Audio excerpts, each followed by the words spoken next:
दोबारा से किताबों की दुनिया में आपका स्वागत है। माई सेल्फ एमडी नूर इस्लाम। आज हम लोग सुनेंगे द इंटेलिजेंट इन्वेस्टर का चैप्टर नंबर 5 और उसके बाद मौका मिला तो चैप्टर नंबर 6। आइए शुरू करते हैं।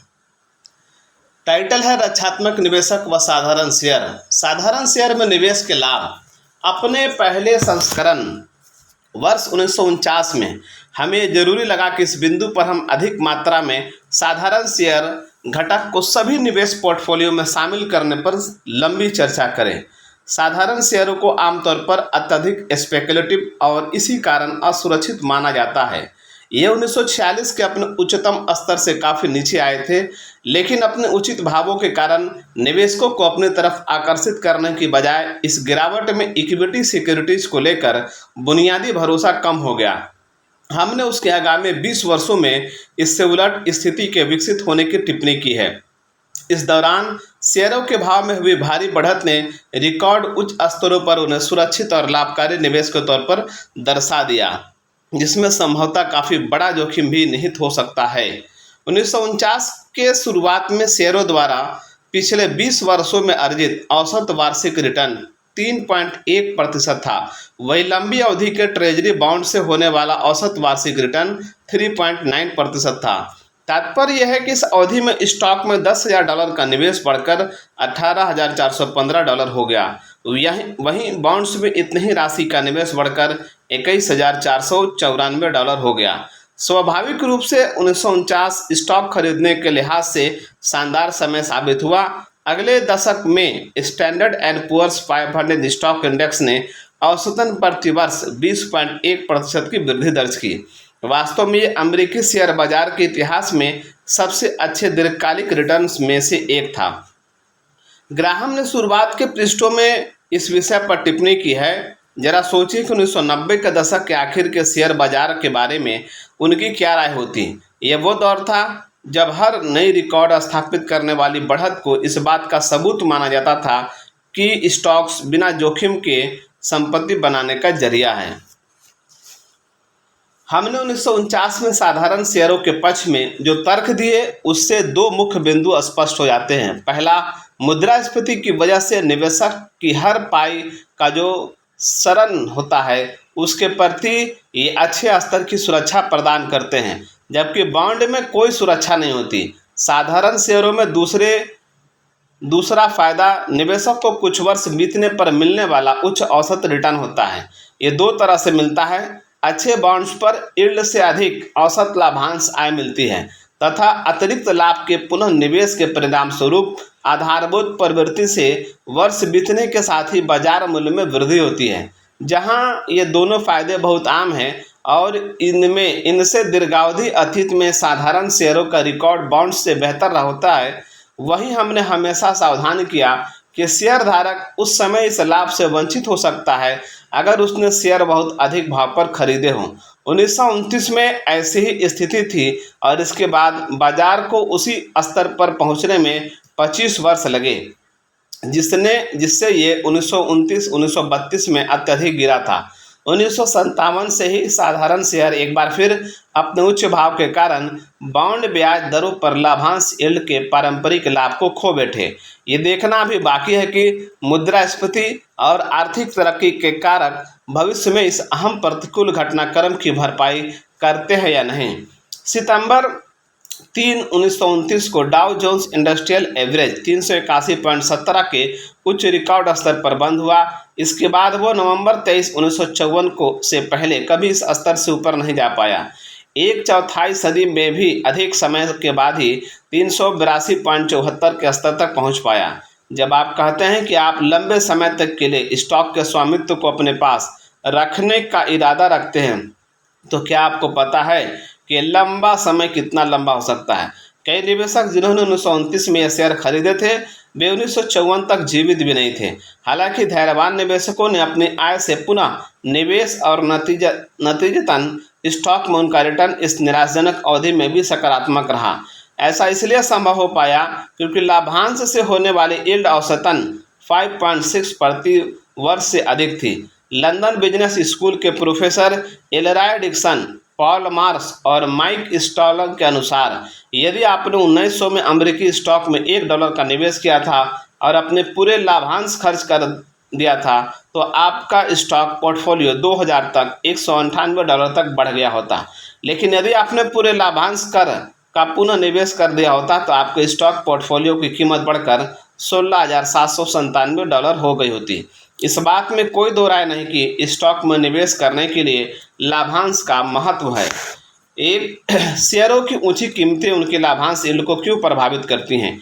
एक स्टॉक की यील्ड उसके नगद लाभांश एवं एक सामान्य शेयर की कीमत का अनुपात होती है।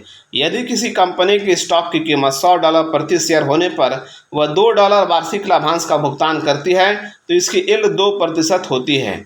लेकिन यदि स्टॉक की कीमत दोगुनी हो जाए किंतु लाभांश स्थिर रहे, तो लाभांश की यील्ड 1% गिर जाएगी। 1959 में ग्राहम ने जो रुझान देखा था, ये सब के लिए स्पष्ट हो गया था। पाठकों के लिए स्पष्ट होगा कि हम 1971 के अंत में 900 DJIA स्तर पर साधारण शेयरों को लेकर आमतौर पर अधिक उत्साहित नहीं थे। पहले ही दिए जा चुके कारणों से हमें लगता है कि रक्षात्मक निवेशक के लिए अपने पोर्टफोलियो में साधारण शेयरों का समुचित अनुपात रखना जरूरी है, चाहे वो इन्हें दोनों बुराइयों में से एक कम बुराई मानता हो। ज़्यादा बड़ा जोखिम पूर्ण बॉन्ड होल्डिंग में होता है। साधारण शेयर घटक के नियम। रक्षात्मक निवेशकों के पोर्टफोलियो के लिए साधारण शेयरों का चयन तुलनात्मक रूप से सरल प्रकृति का होना चाहिए। यहाँ हम अनुपालन के लिए 4 नियम बताते हैं। पहला, विविधीकरण बहुत अधिक नहीं लेकिन पर्याप्त अवश्य होना चाहिए। इसका मतलब 10 भिन्न शेयर हैं जो अधिकतम लगभग 30 तक हो सकते हैं। दूसरा, चुनी गई हर कंपनी पर्याप्त बड़ी, प्रमुख और परंपरागत ढंग से वित्त पोषित होनी चाहिए। ये विशेषताएं भले अनिश्चित हों लेकिन आमतौर पर स्पष्ट है। इस बिंदु पर टिप्पणियां अध्याय के अंत में दी गई हैं। तीसरा, हर कंपनी का निरंतर लाभांश भुगतान का लंबा रिकॉर्ड होना चाहिए। डाउ जोन्स इंडस्ट्रियल एवरेज के सभी शेयर औसतन 1971 से इस लाभांश आवश्यकता पर खरे हैं। इस बिंदु को और स्पष्ट करने के लिए हम 1950 के आरंभ से निरंतर लाभांश भुगतान की आवश्यकता का सुझाव देते हैं। चौथा, निवेशक को किसी इशू के लिए भुगतान किए जाने वाले भाव की सीमा को अपने वास्ते तय करना चाहिए, जो इशू की औसत आय मान लीजिए बीते 7 वर्षों के अनुरूप हो। हमारी सलाह है कि यह सीमा ऐसी औसत आय से 25 गुना तथा बीते 12 माह की अवधि से 50 नहीं होना चाहिए। कंपनियों के लगभग सभी शेयर बाहर हो जाएंगे। विशेष रूप से इससे दरअसल ग्रोथ स्टॉक का पूरा वर्ग प्रतिबिंबित हो जाएगा, जो बीते कुछ वर्षों से स्पेकुलेटर और संस्थागत निवेशकों के पसंदीदा रहे होंगे। हमारे पास ऐसे कठोर निर्णय को प्रस्तावित करने के कारण होने चाहिए। वॉल स्ट्रीट के अधिकांश विशेषज्ञों ने घोषणा की कि संभवतः यह रुझान ज़्यादा समय तक नहीं चल सकता। इससे पहले कभी भी स्टॉक ने बॉन्ड से कम यील्ड नहीं दी थी। आखिरकार स्टॉक में निवेश करना बॉन्ड में निवेश करने से ज़्यादा जोखिम भरा होता है। इसलिए जब तक अधिक जोखिम की भरपाई करने के लिए स्टॉक से अतिरिक्त लाभांश आय के भुगतान होने का मौका न हो, तो भी कोई उन्हें क्यों खरीदेगा। विशेषज्ञों का तर्क था कि बॉन्ड्स कुछ महीनों के लिए शेयरों से अधिक रिटर्न देंगे और फिर चीज़ें सामान्य पर वापस आ जाएंगे। 4 दशक से अधिक समय के बाद भी ये संबंध सामान्य नहीं हुआ है। शेयरों की यील्ड अब तक लगातार बॉन्ड की यील्ड से नीचे रही है। विविधीकरण पर एक अन्य दृष्टिकोण के लिए अध्याय 14 पर टिप्पणी में साइड बार देखें। ग्रोथ स्टॉक और रक्षात्मक निवेशक। ग्रोथ स्टॉक शब्द उन पर लागू होता है जिनके अतीत में प्रति शेयर अर्निंग साधारण शेयरों की दर से आमतौर पर ज़्यादा बढ़ी हो और जिनके भविष्य में भी बढ़ते रहने की संभावना हो। कुछ आधिकारिक व्यक्ति कहते हैं कि सच्चे ग्रोथ स्टॉक में 10 वर्षों में प्रति शेयर आय कम से कम दोगुनी होने की उम्मीद होनी चाहिए, अर्थात इनकी मिश्रित वार्षिक दर 7.1% से अधिक बढ़े। स्पष्ट है, ऐसे शेयर खरीद और स्वामित्व को आकर्षित करते हैं, बस इनका भाव जरूरत से ज़्यादा ना हो। यही समस्या है और ऐसा इसलिए क्योंकि ग्रोथ स्टॉक्स मौजूदा आय और वित्तीय अवधि के औसत मुनाफे से कई गुना अधिक पर विक्रय हुए होते हैं। इससे ग्रोथ स्टॉक्स के मामले में स्पेकुलेटिव तत्व का वजन बढ़ जाता है और इससे इस क्षेत्र में सफलता परिचालन सहज नहीं रहता। आज के समय में एक रक्षात्मक निवेशक को कम से कम 10 वर्षों तक निरंतर लाभांश के भुगतान पर जोर देना चाहिए। ऐसा करने पर डाउ जोन्स इंडस्ट्रियल एवरेज के एक सदस्य यानी माइक्रोसॉफ्ट पर विचार करने की ज़रूरत नहीं होगी। हालांकि फिर भी S&P 500 इंडेक्स पर चुनने के लिए कम से कम 317 शेयर बच जाएंगे। यहाँ तक कि 20 साल के लिए भी निर्बाध रूप से लाभांश के भुगतान पर जोर देना किसी भी प्रकार से अत्यधिक प्रतिबंधात्मक नहीं होगा। मॉर्गन स्टैनली के अनुसार S&P 500 में 255 कंपनियां 2002 के अंत तक इस मानक को पूरा कर रही हों। 72 का नियम एक उपयोगी मानसिक उपकरण है। राशि को दोगुना करने में कितना समय लगेगा, इस बात का आकलन करने के लिए इसकी अनुमति वृद्धि दर को 72 में विभाजित करें। उदाहरण के लिए 6% पर पैसा 12 साल में दोगुना हो जाएगा। 72 को 6 से विभाजित करने पर =12। ग्राहम द्वारा उद्धृत 7.1% की दर पर एक ग्रोथ स्टॉक विकास स्टॉक केवल 10 वर्षों में अपनी आमदनी को दोगुना कर देगा।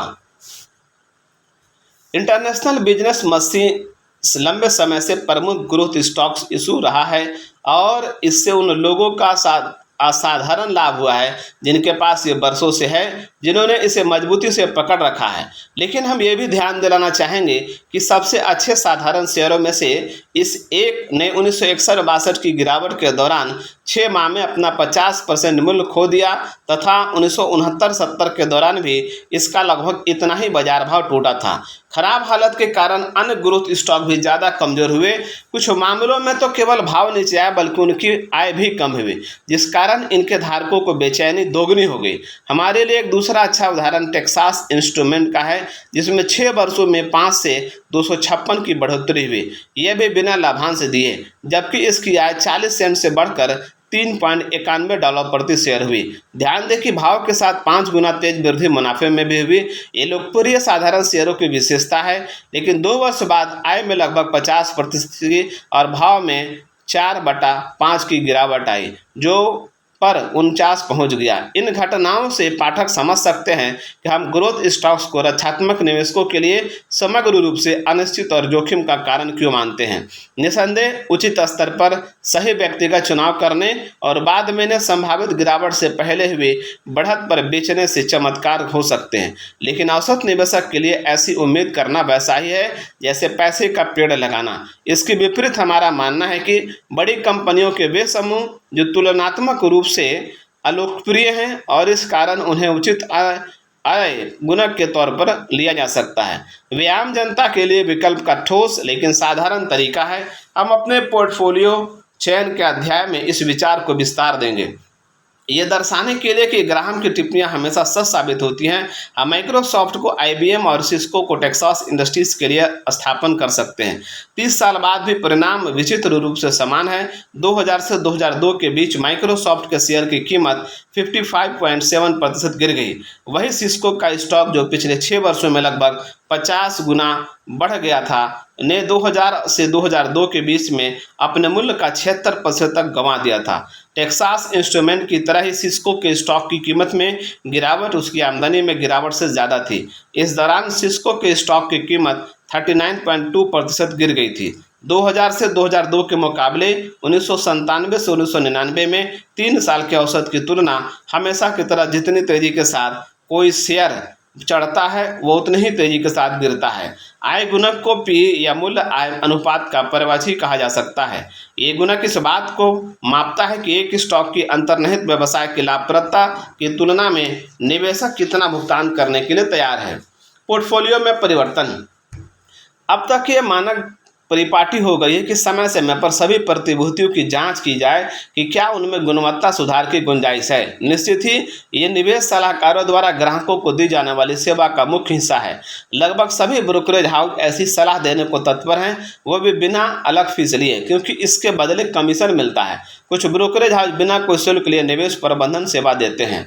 संभव हो तो हमारे रक्षात्मक निवेशक को वर्ष में कम से कम एक बार अपने पोर्टफोलियो में परिवर्तन संबंधी ठीक वैसी ही सलाह लेनी चाहिए जो उसने धन लगाते वक्त ली थी। क्योंकि वह खुद भरोसे की चीज़ें चुनने में ज़्यादा माहिर नहीं बन सकते, तो उसे सुनिश्चित करना चाहिए कि वो उन फर्मों पर भरोसा करे जिनकी साख बहुत अच्छी हो, अन्यथा वो सहज ही अकुशल और अनैतिक हाथों में पड़ जाएगा। बहुत किसी भी मामले में ये जरूरी है कि अपने सलाहकार से हर बातचीत के दौरान इच्छा दोहराएं कि वह साधारण शेयरों के चयन से जुड़े उन 4 नियमों का ध्यानपूर्वक पालन करना चाहता है जिन्हें इस अध्याय में पहले बताया गया है। संयोगवश अगर पहले ही बार में सूची योग्यता पूर्वक चुनी गई हो तो इन्हें बार बार या अनेक बदलावों की कोई आवश्यकता नहीं होती है। Dollar cost averaging. New York stock exchange अपने मासिक खरीद योजना को लोकप्रिय बनाने में काफ़ी मेहनत की है, जिसके तहत एक निवेशक समान राशि को प्रति माह एक या अधिक साधारण शेयर को खरीदने में लगा सकता है। ये एक विशेष तरह का फार्मूला इन्वेस्टमेंट है जिसे डॉलर कॉस्ट एवरेजिंग के नाम से जाना जाता है। 1949 से ही मुख्य रूप से बढ़ते बाजार अनुभव के दौरान ऐसी प्रक्रियाओं के परिणाम अत्यधिक संतोषजनक रहे थे, खासतौर पर तब जब ये निवेशक को गलत समय पर खरीद से रोकते थे। लूसिल टॉमलिंसन के फार्मूले इन्वेस्टिंग योजना के व्यापक अध्ययन में लेखिका ने डॉलर कॉस्ट एवरेजिंग के परिणामों को डाउ जोन्स इंडस्ट्रियल इंडेक्स में शामिल शेयर समूह के हिस्से से पेश किया। इस परीक्षण में 23 10 वर्षीय खरीद अवधियों को शामिल किया गया था, जिसमें पहली का समापन 1929 में और अंतिम का 1952 में होता है। हर परीक्षण में लाभ दिखाया, फिर भले ही यह खरीद अवधि के अंत में हुआ हो। इसके 5 वर्ष बाद इन 23 खरीद अवधियों के अंत में एवरेज इंडिकेटेड प्रॉफिट 21.5% था, जिनमें प्राप्त लाभांश शामिल नहीं है। ये कहना आवश्यक नहीं कि कुछ उदाहरणों में बाजार मूल्य में अस्थायी रूप से काफ़ी गिरावट भी आई। मिस टॉमलिंगन ने इस अति सरल निवेश फार्मूले पर अपनी चर्चा का समापन इस असाधारण वाक्य से किया, किसी ने भी आज तक डॉलर कॉस्ट एवरेजिंग जैसा निवेश का ऐसा फार्मूला नहीं खोजा है जिसे इष्टतम सफलता के इतने भरोसे से इस्तेमाल किया जा सके, फिर भले ही प्रतिभूतियों के भाव जैसे भी हों। ये आपत्ति हो सकती है कि डॉलर कॉस्ट एवरेजिंग सिद्धांत सुनने में कितना सरल लगता है, व्यवहार में उतना ही अवास्तविक है, क्योंकि कम ही लोग इतने स्थिर होते हैं कि प्रति वर्ष मान लीजिए 20 वर्षों तक समान धनराशि साधारण शेयरों में निवेश कर सकें। मुझे लगता है यह स्पष्ट आपत्ति हाल के वर्षों में कमजोर हुई है। साधारण शेयरों की आमतौर पर अच्छे बचत निवेश प्रोग्राम में अनिवार्यता के आवश्यक घटक के तौर पर स्वीकार कर लिया गया है। इस प्रकार साधारण शेयरों की व्यवस्थित और एकरूप खरीद यूनाइटेड स्टेट्स सेविंग बॉन्ड्स और जीवन बीमा के लिए समान निरंतर भुगतान की तुलना में अधिक मनोवैज्ञानिक और वित्तीय कठिनाइयों को प्रस्तुत नहीं कर सकती है, जिनके लिए यह अनुपूरक होना चाहिए। मासिक राशि कम हो सकती है, लेकिन 20 या इससे ज़्यादा वर्षों के बाद मिलने वाले परिणाम बचतकर्ता के लिए अति प्रभावशाली और अहम हो सकते हैं। निवेशक की अपनी स्थिति। इस अध्याय की शुरुआत में हमने संक्षेप में एकल पोर्टफोलियो स्वामी की स्थिति का वर्णन किया था। चलिए इस बात पर अपनी आम नीति पर आगामी चर्चा के आलोक में फिर से बात करते हैं। निवेशक को अपने भिन्न हालात के अनुसार किस स्तर के प्रतिभूति प्रकार को चुनना चाहिए। जैसा कि ठोस उदाहरणों में विभिन्न हालात दर्शाए गए हैं। हमारे उदाहरण है, पहला, एक विधवा जिसके पास अपने और अपने बच्चों के भरण पोषण के लिए $2 लाख बचे हैं। दूसरा, अपने कैरियर के मध्य में एक सफल डॉक्टर जिसके पास $1 लाख की बचत हो और वार्षिक वृद्धि $10,000 है। और तीसरा, एक युवक जो प्रति सप्ताह $200 कमाता है और वर्ष में $1,000 बचाता है। विधवा के लिए इस आय पर जीवन गुजारना एक बड़ी समस्या है। वहीं दूसरे और उसके निवेश में रूढ़िवादी होना जरूरी है। उसकी पूंजी का विभाजन समान रूप से यूनाइटेड स्टेट बॉन्ड्स और फर्स्ट ग्रेड साधारण शेयरों में होने के कारण इन उद्देश्यों से समझौता और रक्षात्मक निवेश की हमारी आम अवधारणा के अनुसार है। शेयर का हिस्सा अधिकतम 75% तक हो सकता है यदि निवेशक मानसिक तौर पर इस फैसले के लिए तैयार हो और यदि वो लगभग आश्वस्त हो कि वो इसे बहुत अधिक भाव स्तर पर नहीं खरीदने वाली, निसंदेह जो 1972 की शुरुआत में संभव नहीं था। हम इस संभावना को नहीं मानते कि वह विधवा उद्यमशील निवेशक को अर्हता रखती हो, क्योंकि ऐसा होने पर उसके उद्देश्य और पद्धति काफ़ी अलग होंगे। एक बीज जो उस विधवा को नहीं करना चाहिए, एक चीज़ वो है थोड़ी अतिरिक्त आमदनी के लिए स्पेकुलेशन करना। हमारे कहने का मतलब यह है कि मुनाफे और उच्च आय के लिए उस स्थिति में कोशिश करना जिसमें सफलता में पूरे विश्वास के जरूरी साधन न हो। उसके लिए ज़्यादा बेहतर होगा कि वो अपनी मूल पूंजी में से प्रति वर्ष $2,000 निकालते रहे, जिससे उसके सारे खर्च चलते रहें, बजाय इसके कि आधे धन का कमज़ोर जमीन यानी स्पेकुलेटिव उद्यमों में निवेश करें। धनवान डॉक्टर पर विधवा जैसा कोई दबाव और मजबूरी नहीं है। फिर भी हमारा मानना है कि उसके विकल्प भी ऐसे ही होने चाहिए। क्या वो निवेश के काम में गंभीर रुचि रखने को तैयार है? अगर उसमें ऐसी ललक या स्वभाव ना हो तो उसके लिए यही बेहतर है कि रक्षात्मक निवेशक की सहज भूमिका को स्वीकार करे। उसका पोर्टफोलियो विभाजन उस विशिष्ट विधवा से बहुत अलग नहीं होना चाहिए तथा शेयर घटक का आकार तय करने में भी उसकी व्यक्तिगत पसंद उसी क्षेत्र जैसी होनी चाहिए। वार्षिक बचत को भी कुल फंड के अनुपात में निवेश कर देना चाहिए। डॉक्टर के उद्यमशील निवेशक बनने की संभावना विधवा से अधिक ही होगी और वो शायद ही इस कार्य में सफल भी अधिक रहेगा। हालांकि उसके साथ एक अहम कमी है। तथ्य यह है कि उसके पास निवेश शिक्षा लेने व अपने धन का प्रबंधन करने के लिए समय कम होगा। चिकित्सा जगत के लोग अपने प्रतिभूतियों के सौदे में कुख्यात विफल हैं। इसका कारण है कि उन्हें अपने बुद्धिमानी पर पर्याप्त भरोसा होता है और अपने धन पर अच्छा रिटर्न पाने की मजबूत इच्छा भी होती है, लेकिन बिना ये एहसास किए कि ऐसा सफलतापूर्वक करने के लिए इस पर अत्यधिक ध्यान देने और प्रतिभूति मूल्यों के प्रति पेशेवर नजरिया दोनों की आवश्यकता होती है। अंत में युवक की बात करें जो वर्ष में $1000 बचाता है, आगे धीरे धीरे बेहतर करना चाहता है, उसके पास भी यही विकल्प है जिससे भिन्न कारण है। उसकी कुछ बचत स्वतः ही सीरीज ई बाउंड्स में जानी चाहिए। इसके बाद शेष बची राशि इतनी कम होगी कि उससे वो शायद ही आक्रामक निवेश जैसी कठोर शिक्षा और अनुशासित स्वभाव रख सके। इसलिए रक्षात्मक निवेशक के लिए हमारा मानक कार्यक्रम सबसे सरल और सबसे तार्किक नीति अपनाना है। यहाँ हमें मानव स्वभाव की अनदेखी नहीं करनी चाहिए। अनेक सीमित साधनों वाले प्रतिभाशाली युवाओं के लिए वित्त बहुत लुभावना होता है। वे अपनी बचत को लगाने में बुद्धिमान और उद्यमशील दोनों होना चाहते हैं, फिर भले ही निवेश आय उनके वेतन से बहुत कम ही क्यों ना हो। यह नज़रिया बहुत अच्छा है। युवा पूंजीवादी के लिए अपनी वित्तीय शिक्षा आरंभ करने व जल्दी अनुभव गलतियाँ करना और थोड़ा नुकसान उठाना लाजिमी होता है। युवा लोग निराशाओं और मुनाफों को संभाल लेते हैं। हमारा प्रतिभूतियों में शुरुआत करने वालों से आग्रह है कि वे अपनी मेहनत और अपने धन को बाजार को मात देने के प्रयास में न लगाएं। पहले प्रतिभूतियां मूल्यों का अध्ययन करें और शुरुआत में अपने फैसलों को बहुत छोटी मात्रा में धन लगाकर भाव बनाम मूल्य पर परखें। इस तरह हम अपने उसी बयान पर लौटते हैं जो हमने आरंभ में दिया था कि किस तरह की प्रतिभूतियां खरीदें और कितनी रिटर्न दर की उम्मीद करें। ये निवेशक के वित्तीय संसाधनों पर नहीं बल्कि उसके ज्ञान, अनुभव और स्वभाव जैसे वित्तीय उपकरण पर निर्भर करता है। जोखिम की अवधारणा। एक कहने की परंपरा है कि अच्छे बॉन्ड्स अच्छे प्रीफर्ड स्टॉक के मुकाबले कम जोखिम वाले हैं और अच्छे प्रीफर्ड स्टॉक्स अच्छे साधारण शेयरों के मुकाबले कम जोखिम वाले हैं। इसी से साधारण शेयरों के खिलाफ प्रसिद्ध पूर्वाग्रह का निर्माण हुआ है कि वे सुरक्षित नहीं होते।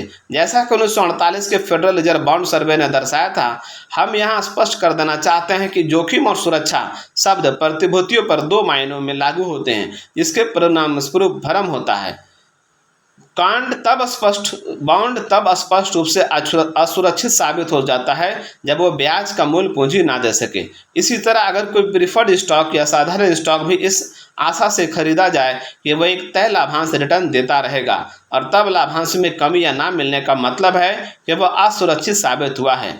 ये भी सच है कि निवेश तब भी जोखिम में होता है जब धारक के इसे उक्त बेचने की पूर्ण संभावना को जब इसके भाव खरीद से भी कम हो जाए। फिर भी जोखिम का विचार अक्सर प्रतिभूति के भाव में कमी तक विस्तारित होता है, भले ही यह गिरावट चक्रीय या अस्थायी प्रकृति की हो और भले ही धारक पर ऐसे वक्त में बेचने का दबाव भी ना हो। ऐसी संभावनाएं सभी प्रतिभूतियों में होती हैं, सिवाय यूनाइटेड स्टेट्स सेविंग बॉन्ड्स और अधिक अन्य उच्च वर्गीय इशू के मुकाबले साधारण शेयरों में ये नियम आम होता है। लेकिन हमारा मानना है कि ये भी चीज़ उपयोगी मायने में वास्तविक जोखिम नहीं है। एक व्यक्ति जिसने किसी इमारत को गिरवी रखा हो और इसे गैर मुनासिब समय पर बेचना पड़े तब उसे काफ़ी नुकसान होगा। इस तत्व को आम रियल एस्टेट गिरवी रखते समय सुरक्षा और जोखिम को मापने में ध्यान में नहीं रखा जाता, तब एकमात्र पैमाना समयनिष्ठ भुगतान रहता है। इसी तरह किसी भी साधारण वाणिज्यिक व्यवसाय से जुड़े जोखिम का पैमाना इसमें होने वाली धन हानि बनाता है, ना कि वो अगर मालिक को इसे मजबूरन बेचना पड़े तो क्या होगा। अध्याय 8 में हम अपने इस धारणा का और विस्तार देंगे कि प्रामाणिक निवेशक इसलिए धन नहीं गंवा देता कि उसकी होल्डिंग्स का बाजार भाव कम हो रहा है, क्योंकि तथ्य यह है कि गिरावट का मतलब नहीं होता कि सचमुच नुकसान के जोखिम में है। अगर एक सुचयनित साधारण शेयर निवेश समूह में संतोषजनक रिटर्न मिल रहा है, वो भी काफ़ी वर्षों तक, तो इस समूह में निवेश को सुरक्षित माना जाएगा। इस अवधि के दौरान इसके बाजार मूल्य में उतार चढ़ाव आना लाजमी है और संभव है और नहीं भी कि ये कुछ समय के लिए खरीद कीमत से कम बिके। अगर इस तथ्य से निवेश जोखिमपूर्ण होता है तो इसे जोखिमपूर्ण और सुरक्षित दोनों एक साथ कहना चाहिए। अगर हम जोखिम की अवधारणा को केवल मूल्य में कमी पर लागू करें जिसका कारण इसे बेचना या कंपनी की स्थिति में अहम गिरावट हो, या जैसा अक्सर होता है प्रतिभूति की वास्तविक कीमत से ज़्यादा भाव का भुगतान किया हो, तो इस भ्रम से बचा जा सकता है।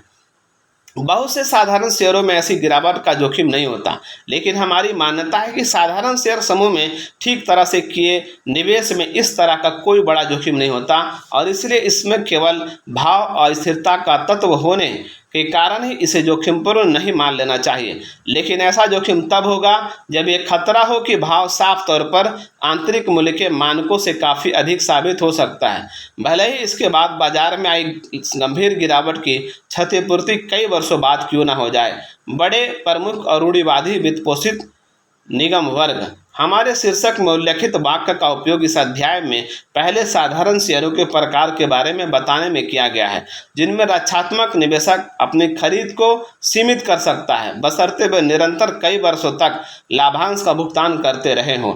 विशेषज्ञों पर आधारित पैमाने अक्सर संदिग्ध होते हैं। इनमें आकार, प्रमुखता और वित्तीय ढांचे की रूढ़िवादिता की विभाजन रेखा कहाँ होती है। अंतिम बात, हम एक मानक पैमाने का सुझाव देंगे जो यद्यपि यह विवेकाधीन है लेकिन स्वीकार्य सोच के अनुरूप है। किसी औद्योगिक कंपनी का वित्त तब तक रूढ़िवादी नहीं हो सकता जब तक कि साधारण शेयर बुक वैल्यू में कुल पूंजी का बैंक ऋण समेत कम से कम आधे का प्रतिनिधित्व न करे। रेल, रोड या सार्वजनिक उपयोगिता के लिए यह आंकड़ा कम से कम 30% तक होना चाहिए। बड़े और प्रमुख शब्दों में मजबूत आकार के साथ ही उद्योग में प्रमुख स्थिति की धारणा भी शामिल है। ऐसी कंपनियों को अक्सर प्राइमरी की संज्ञा दी जाती है और बाकी सभी साधारण शेयरों को सेकेंडरी कहा जाता है। हालांकि ग्रोथ स्टॉक को खरीदने वाले आमतौर पर इसे अलग वर्ग में रखते हैं। इसमें ठोसपन का तत्व देने के लिए हमारा सुझाव है कि आजकल के मायने में बड़े का मतलब हुआ कि कंपनी के पास 50 मिलियन की अस्तियों हों या 50 मिलियन डॉलर का कारोबार करती हों। पुनः प्रमुख होने के लिए किसी कंपनी को अपने औद्योगिक समूह में आकार के अनुसार पहले चौथाई या पहले तिहाई में आना चाहिए। हालांकि ऐसे विवेकाधीन पैमानों पर जोर देना मूर्खतापूर्ण होगा। ये केवल उन लोगों के लिए हैं जो मार्गदर्शन चाहते हैं, लेकिन निवेशक अपने लिए जो भी नियम तय करता है और जो किसी भी मायने में बड़े और प्रमुख शब्दों के आम अर्थों का निरादर ना करते हों, उन्हें स्वीकार करना चाहिए। इस मामले की प्रकृति को देखते हुए ऐसे बहुत सारी कंपनियां होंगी जिनमें से कुछ रक्षात्मक निवेशक के लिए उचित हैं और कुछ उचित नहीं हैं। आम राय और क्रिया में ऐसी विविधता में कोई हानि नहीं होती, बल्कि शेयर बाजार की परिस्थितियों पर इनका लाभकारी प्रभाव होता है, क्योंकि इनसे प्राइमरी और सेकेंडरी स्टॉक इशू के वर्गों के बीच क्रमिक विभाजन व परिवर्तन होता है। यहाँ पर अध्याय 5 समाप्त हुआ। इसकी टिप्पणी है, परम मानवीय सुख सौभाग्य से मिले चंद टुकड़ों से नहीं मिलता जो बिरले होते हैं, बल्कि उन छोटे छोटे अवसरों से होता है जो रोज मिलते हैं। बेंजामिन फ्रैंकलिन ने कहा है। अच्छा आक्रमण ही सबसे अच्छा बचाव है। शेयर बाजार में बीते कुछ वर्षों के रक्तपात के बाद कोई भी रक्षात्मक निवेशक शेयरों में एक भी पाई निवेश नहीं करेगा। पहली बात याद रखिए, ग्राहम ने जोर देकर कहा है, आप कितने रक्षात्मक हैं आपके जोखिम वहन करने की क्षमता पर नहीं, बल्कि इस पर निर्भर करता है कि आप अपने पोर्टफोलियो को कितना समय और कितनी ऊर्जा देते हैं। और अगर आप इसे सही ढंग से करते हैं तो शेयरों में निवेश करना उतना ही आसान है जितने बाउंड्स या नकद में पैसे रखना। जैसा कि हम अध्याय 9 में देखेंगे कि आप शेयर बाजार इंडेक्स फंड को उतनी ही आसानी से खरीद सकते हैं जैसे सुबह तैयार होते हैं।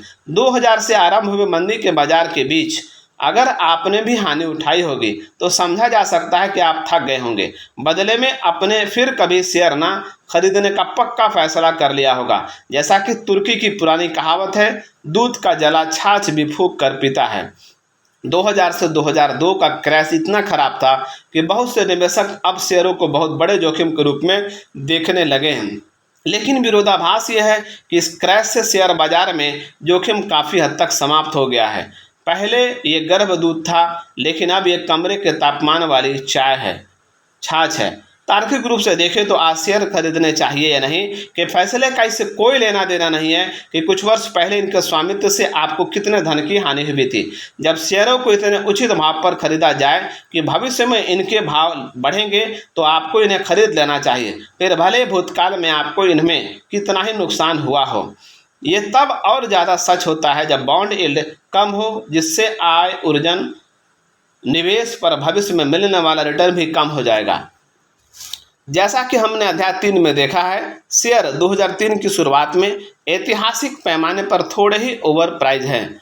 इस बीच मौजूदा भाव में बॉन्ड इतना कम यील्ड प्रस्तावित कर रहे हैं, इन्हें संभावित सुरक्षा के तौर पर खरीदने वाला निवेशक ऐसा धूम्रपान करने वाला है जो सोचता है कि कम टार वाला सिगरेट पीकर वो खुद को फेफड़ों के कैंसर से बचा रहा है। आप भले ही जितने भी रक्षात्मक निवेशक हों, ग्राम के मायने में कम लागत वाले और आम मायनों में कम जोखिम वाले आज के मूल्यों का मतलब है कि आपको कम से कम अपना थोड़ा धन शेयरों में भी लगाना चाहिए। सौभाग्य से रक्षात्मक निवेशक के लिए शेयर खरीदना पहले कभी इतना आसान नहीं रहा। एक अस्थायी स्वचालित पोर्टफोलियो बिना अधिक प्रयास के आपका थोड़ा सा धन प्रतिमाह पुनः निर्धारित निवेश में लगाता है। अपने जीवन का बड़ा हिस्सा जो आप शेयरों को चुनने में लगाते हैं उसे यह बचाता है। क्या वही खरीदे जिसे जानते हैं, लेकिन सबसे पहले वह देखते हैं जिससे रक्षात्मक निवेशक को हमेशा सुरक्षा चाहिए होती है। ये मान लेना कि आप बिना किसी तैयारी के शेयर चुन सकते हैं। 1980 से 1990 के शुरुआती दशक तक निवेश का सबसे लोकप्रिय नारा था, वही खरीदे जिसे जानते हैं। पीटर लिंच, जिन्होंने 1977 से 90 तक फिडेलिटी मैगलन का संचालन करके इसे किसी भी म्यूचुअल फंड का सबसे बेहतरीन ट्रैक रिकॉर्ड बनाया, इस ज्ञान के सबसे आकर्षक प्रचारक थे। लिंच ने तर्क दिया कि नौशेखिया निवेशकों को एक लाभ होता है जिसे पेशेवर निवेशक इस्तेमाल करना भूल गए हैं, सामान्य समझ की शक्ति। अगर आपको कोई शानदार नया रेस्टोरेंट, कार, टूथपेस्ट या जींस मिलती है, या अगर आपने देखा है कि पास की दुकान की पार्किंग हमेशा भरी रहती है, या कंपनी के कर्मचारी हेडक्वार्टरों में जे लीनो का गाना समाप्त होने तक काम करते रहते हैं, तो निश्चित ही आप में ऐसी निजी बोध है जो किसी पेशेवर विशेषज्ञ या पोर्टफोलियो मैनेजरों में कभी नहीं हो सकता। जैसा कि लिंच कहते थे, कारें या कैमरे लंबे समय तक खरीदते रहने पर आप में सहज बोध विकसित होने लगता है कि क्या अच्छा है और क्या बुरा, क्या बिकता है और क्या नहीं। और इसमें सबसे अहम हिस्सा है वो वॉल स्ट्रीट को पता लगने से पहले आपको पता लग जाता है। लिंच का नियम है, आपका प्रदर्शन विशेषज्ञों से बेहतर तब हो सकता है जब आप उन कंपनियों या उद्योगों में निवेश करें जिन्हें पहले से आप समझते हों। वह पूर्ण अविश्वसनीय नहीं है और बीते वर्षों में हजारों निवेशकों ने इसका लाभ उठाया है। लेकिन लिंच का नियम केवल तभी काम करेगा जब आप इनका अंत तक अनुपालन करेंगे। संभावनाशील कंपनी तलाशना सिर्फ पहला कदम है, अगला कदम शोध करना है। लिंच की साख इसलिए भी है कि वे जोर देकर कहते हैं किसी भी कंपनी में तब तक निवेश ना करें भले ही उसके उत्पाद कितने भी अच्छे हों या उसकी पार्किंग कितनी भी भरी रहे, जब तक आप उसके वित्तीय विवरण का अध्ययन और व्यापारिक मूल्य का अनुमान न लगा लें। दुर्भाग्य से ज़्यादातर शेयर क्रेताओं ने इस हिस्से की अनदेखी की है। डे ट्रेडिंग करने वाली स्टार बारबा स्टाइलैंड इसका साक्षात प्रमाण है कि लोग लिंच की शिक्षाओं का कैसे दुरुपयोग करते हैं। उन्होंने 1999 में बड़बड़ाते हुए कहा, हम रोजाना स्टारबक्स जाते हैं इसलिए मैंने स्टारबक्स का शेयर खरीद लिया। लेकिन ये मजाकिया स्टार भूल गए कि आपको चाहे यहाँ कोई टॉल कितनी लेटे कितने भी पसंद हो, लेकिन आपको स्टारबक्स के वित्तीय विवरण का विश्लेषण तो करना ही होगा और ये भी सुनिश्चित करना होगा इसके शेयरों का भाव इसकी कॉफ़ी से अधिक ओवर प्राइस ना हो। अनगिनत शेयर क्रेता यही गलती करते हैं कि वे Amazon.com के शेयर केवल इसलिए खरीद लेते हैं क्योंकि उन्हें ये वेबसाइट पसंद है, या ई-ट्रेड के शेयर केवल इसलिए खरीद लेते हैं क्योंकि वे उनके ऑनलाइन ब्रोकर हैं। विशेषज्ञ भी विचार को विश्वसनीय बना देते हैं। CNN पर 1999 के अंत में प्रसारित इंटरव्यू में फर्स्ट हैंड फंड के पोर्टफोलियो मैनेजर केविन लैंडिस से विद्वासपूर्ण ढंग से पूछा गया, आप ऐसा कैसे करते हैं, मैं ऐसा क्यों नहीं कर पाता। केविन 1995 से 99 तक first hand technology value fund ने शानदार 58.2% का औसत वार्षिक लाभ अर्जित किया। आप भी ऐसा कर सकते हैं, लैंडस ने कहा। आपको बस इतना करना है कि उन चीज़ों पर केंद्रित रहें जो आप जानते हैं और आपको बस इतना करना है कि उन चीज़ों पर केंद्रित रहे जो आप जानते हैं और उद्योग के निकट रहें और उन लोगों से बात करें जो रोजाना यहाँ काम करते हैं। लिंच के नियम की सबसे कष्टदायी विकृति कारपोरेट रिटायरमेंट प्लान में आई। अगर आप वही खरीदे जिसे जानते हैं तो फिर आपके 401K के लिए खुद आपकी कंपनी के शेयरों को खरीदने से बेहतर क्या होगा। आखिर आप वहाँ काम करते हैं। CNN पर केविन लैंडिस का साक्षात्कार इन द मनी पूर्व खुद का रिकॉर्ड देखा जाए। आप कंपनी के बारे में किसी भी बाहरी व्यक्ति से ज़्यादा जानते होंगे। दुख की बात है कि एनरॉन, ग्लोबल क्रॉसिंग और वर्ल्डकॉम के जिन कर्मचारियों ने अपने संपूर्ण सेवानिवृत्ति संपत्ति कंपनी के शेयरों में लगा दी, वे तब धोखा खा गए जब उन्हें पता चला कि अंदर के लोगों को भी केवल भ्रमपूर्ण जानकारियाँ होती है, न कि वास्तविक चीज़ें। कार्नेगी मेलन विश्वविद्यालय के बारूच फिशहॉफ के नेतृत्व में मनोवैज्ञानिकों के समूह ने बेचैन कर देने वाला एक तथ्य दर्ज किया। किसी विषय से अधिक परिचित होने से लोगों की इस बात को बढ़ा चढ़ाकर दिखाने की प्रवृत्ति कम नहीं होती है कि वे वास्तव में इसके बारे में कितना जानते हैं। यही कारण है कि आप जिसे जानते हैं उसमें निवेश करना कितना खतरनाक हो सकता है। आप इसमें जितना भीतर तक जानते हैं, आपकी किसी शेयर की कमजोरी का अनुमान लगाने की संभावना उतनी ही कम होगी। अति आत्मविश्वास की इस घातक स्वरूप को होम बाइस या जिसे जानते हैं, जिसे चिपके रहने की आदत कहते हैं। एकल निवेशक अपने स्थानीय फोन कंपनी के 3 गुना शेयर लेते हैं जितने बाकी सब कंपनियों के मिलाकर भी नहीं लेते। पारंपरिक म्यूचुअल फंड वही शेयर खरीदते हैं जिनका हेडक्वार्टर उनके फंड के मुख्यालय से औसत अमेरिकी कंपनियों के मुकाबले 115 मील के दायरे के भीतर हो। 401 के निवेशक अपने सेवानिवृत्ति निधि का 25% से 30% खुद अपनी कंपनी के शेयरों में लगाते हैं। संक्षेप में कहे तो परिचय के से आत्मदृष्टि मिलती है।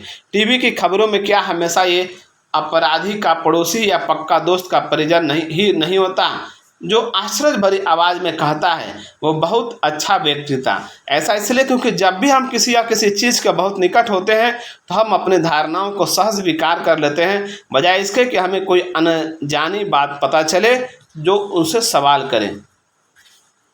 शेयर जितना जाना पहचाना होगा, रक्षात्मक निवेशक के उसे लेकर लापरवाह होने और होमवर्क ना करने की सोच की संभावना भी उतनी ही होगी। अपने साथ ऐसा ना होने दें। क्या खुद सूची बना सकते हैं? सौभाग्य से रक्षात्मक निवेशक जो स्टॉक पोर्टफोलियो बनाने के लिए होमवर्क करना चाहता है, उसके लिए यह स्वर्णिम युग है। वित्तीय इतिहास में ऐसा पहले कभी नहीं हुआ कि शेयर खरीदना इतना सस्ता और आसान रहा हो।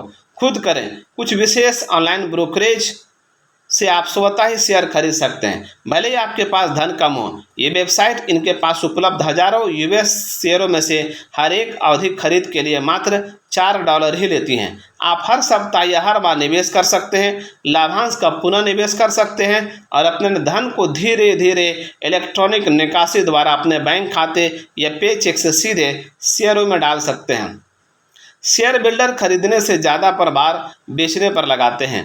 आपके नाक पर जोर से न्यूज़पेपर आकर लगे, वे वैसे ही आपको फिर याद दिलाते हैं कि निवेश में नहीं करने वाले कामों में शीघ्र बेच देना स्वीकार्य नहीं है। जबकि फोलियो FN एक शानदार टैक्स ट्रैकिंग टूल भी प्रदान करता है। पारंपरिक ब्रोकरों या म्यूचुअल फंड विक्रेताओं के विपरीत, जो आपको बिना $2000 से $3000 चुकाए दरवाजे पे पांव नहीं धरने देते, इन ऑनलाइन फर्मों में न्यूनतम खाता शेष कुछ नहीं है और ऐसे शुरुआती निवेशकों के लिए परिवर्तनीय भी है जो अनुभवहीन होने के कारण अपने पोर्टफोलियो को स्वचालित करना चाहते हैं। वास्तव में $50 के मासिक निवेश पर $4 के ट्रांजैक्शन फीस यानी 8% कटना काफ़ी अधिक है। लेकिन अगर आप इतना ही धन लगाना चाहते हैं तो ये माइक्रो इन्वेस्टिंग साइटें विविधात्मक पोर्टफोलियो निर्माण का इकलौता गेम है। आप एकल शेयरों को सीधे जारी करने वाली कंपनियों से भी खरीद सकते हैं। 1994 में US securities and exchange commission ने उन बंधनों में थोड़ी ढील दी है जिन्होंने लोगों को शेयरों की सीधे बिक्री को जकड़ रखा था। सैकड़ों कंपनियों ने इंटरनेट आधारित प्रोग्रामों द्वारा निवेशकों को बिना ब्रोकरों के पास जाए शेयर खरीदने की अनुमति दी है। शेयरों को सीधे खरीदने की जानकारी से संबंधित कुछ मददगार ऑनलाइन स्रोतों में शामिल हैं www.investortools.com, DRIPcentral.com। शेयर बिल्डर से संबंध और आपको अक्सर कई तरह की असुविधाजनक फीस भरनी पड़ सकती है, जो $25 प्रति वर्ष से भी अधिक हो सकती है। इसके बावजूद सीधे शेयर खरीद के प्रोग्राम प्राय शेयर ब्रोकरों से सस्ते पड़ते हैं। हालांकि हम सावधान करते हैं कि छोटी छोटी बढ़त के शेयर खरीदने कई वर्षों बाद बड़े टैक्स सिरदर्द का कारण बन सकता है। अगर आप अपनी खरीद का कोई अस्थायी और अत्यधिक विस्तृत रिकॉर्ड नहीं रख सकते हैं तो इन्हें ना खरीदें। अंत में केवल एक शेयर या कुछ मुट्ठी भर शेयरों में ही निवेश ना करें। अगर आप अपने दांव का विस्तार नहीं करना चाहते तो आपके दांव नहीं खेलना चाहिए। ग्राहम के 10 से 30 के बीच शेयर खरीदने की सलाह ऐसे निवेशक के लिए अच्छा आरंभिक बिंदु है जो खुद अपने लिए शेयर चुनना चाहता हो, लेकिन ये सुनिश्चित करें कि ये सभी केवल एक उद्योग के ही ना हो। अपने पोर्टफोलियो के निर्माण के लिए शेयरों को किस तरह चुनें, इसकी अधिक जानकारी के लिए अध्याय 11, 14 और 15 देखें।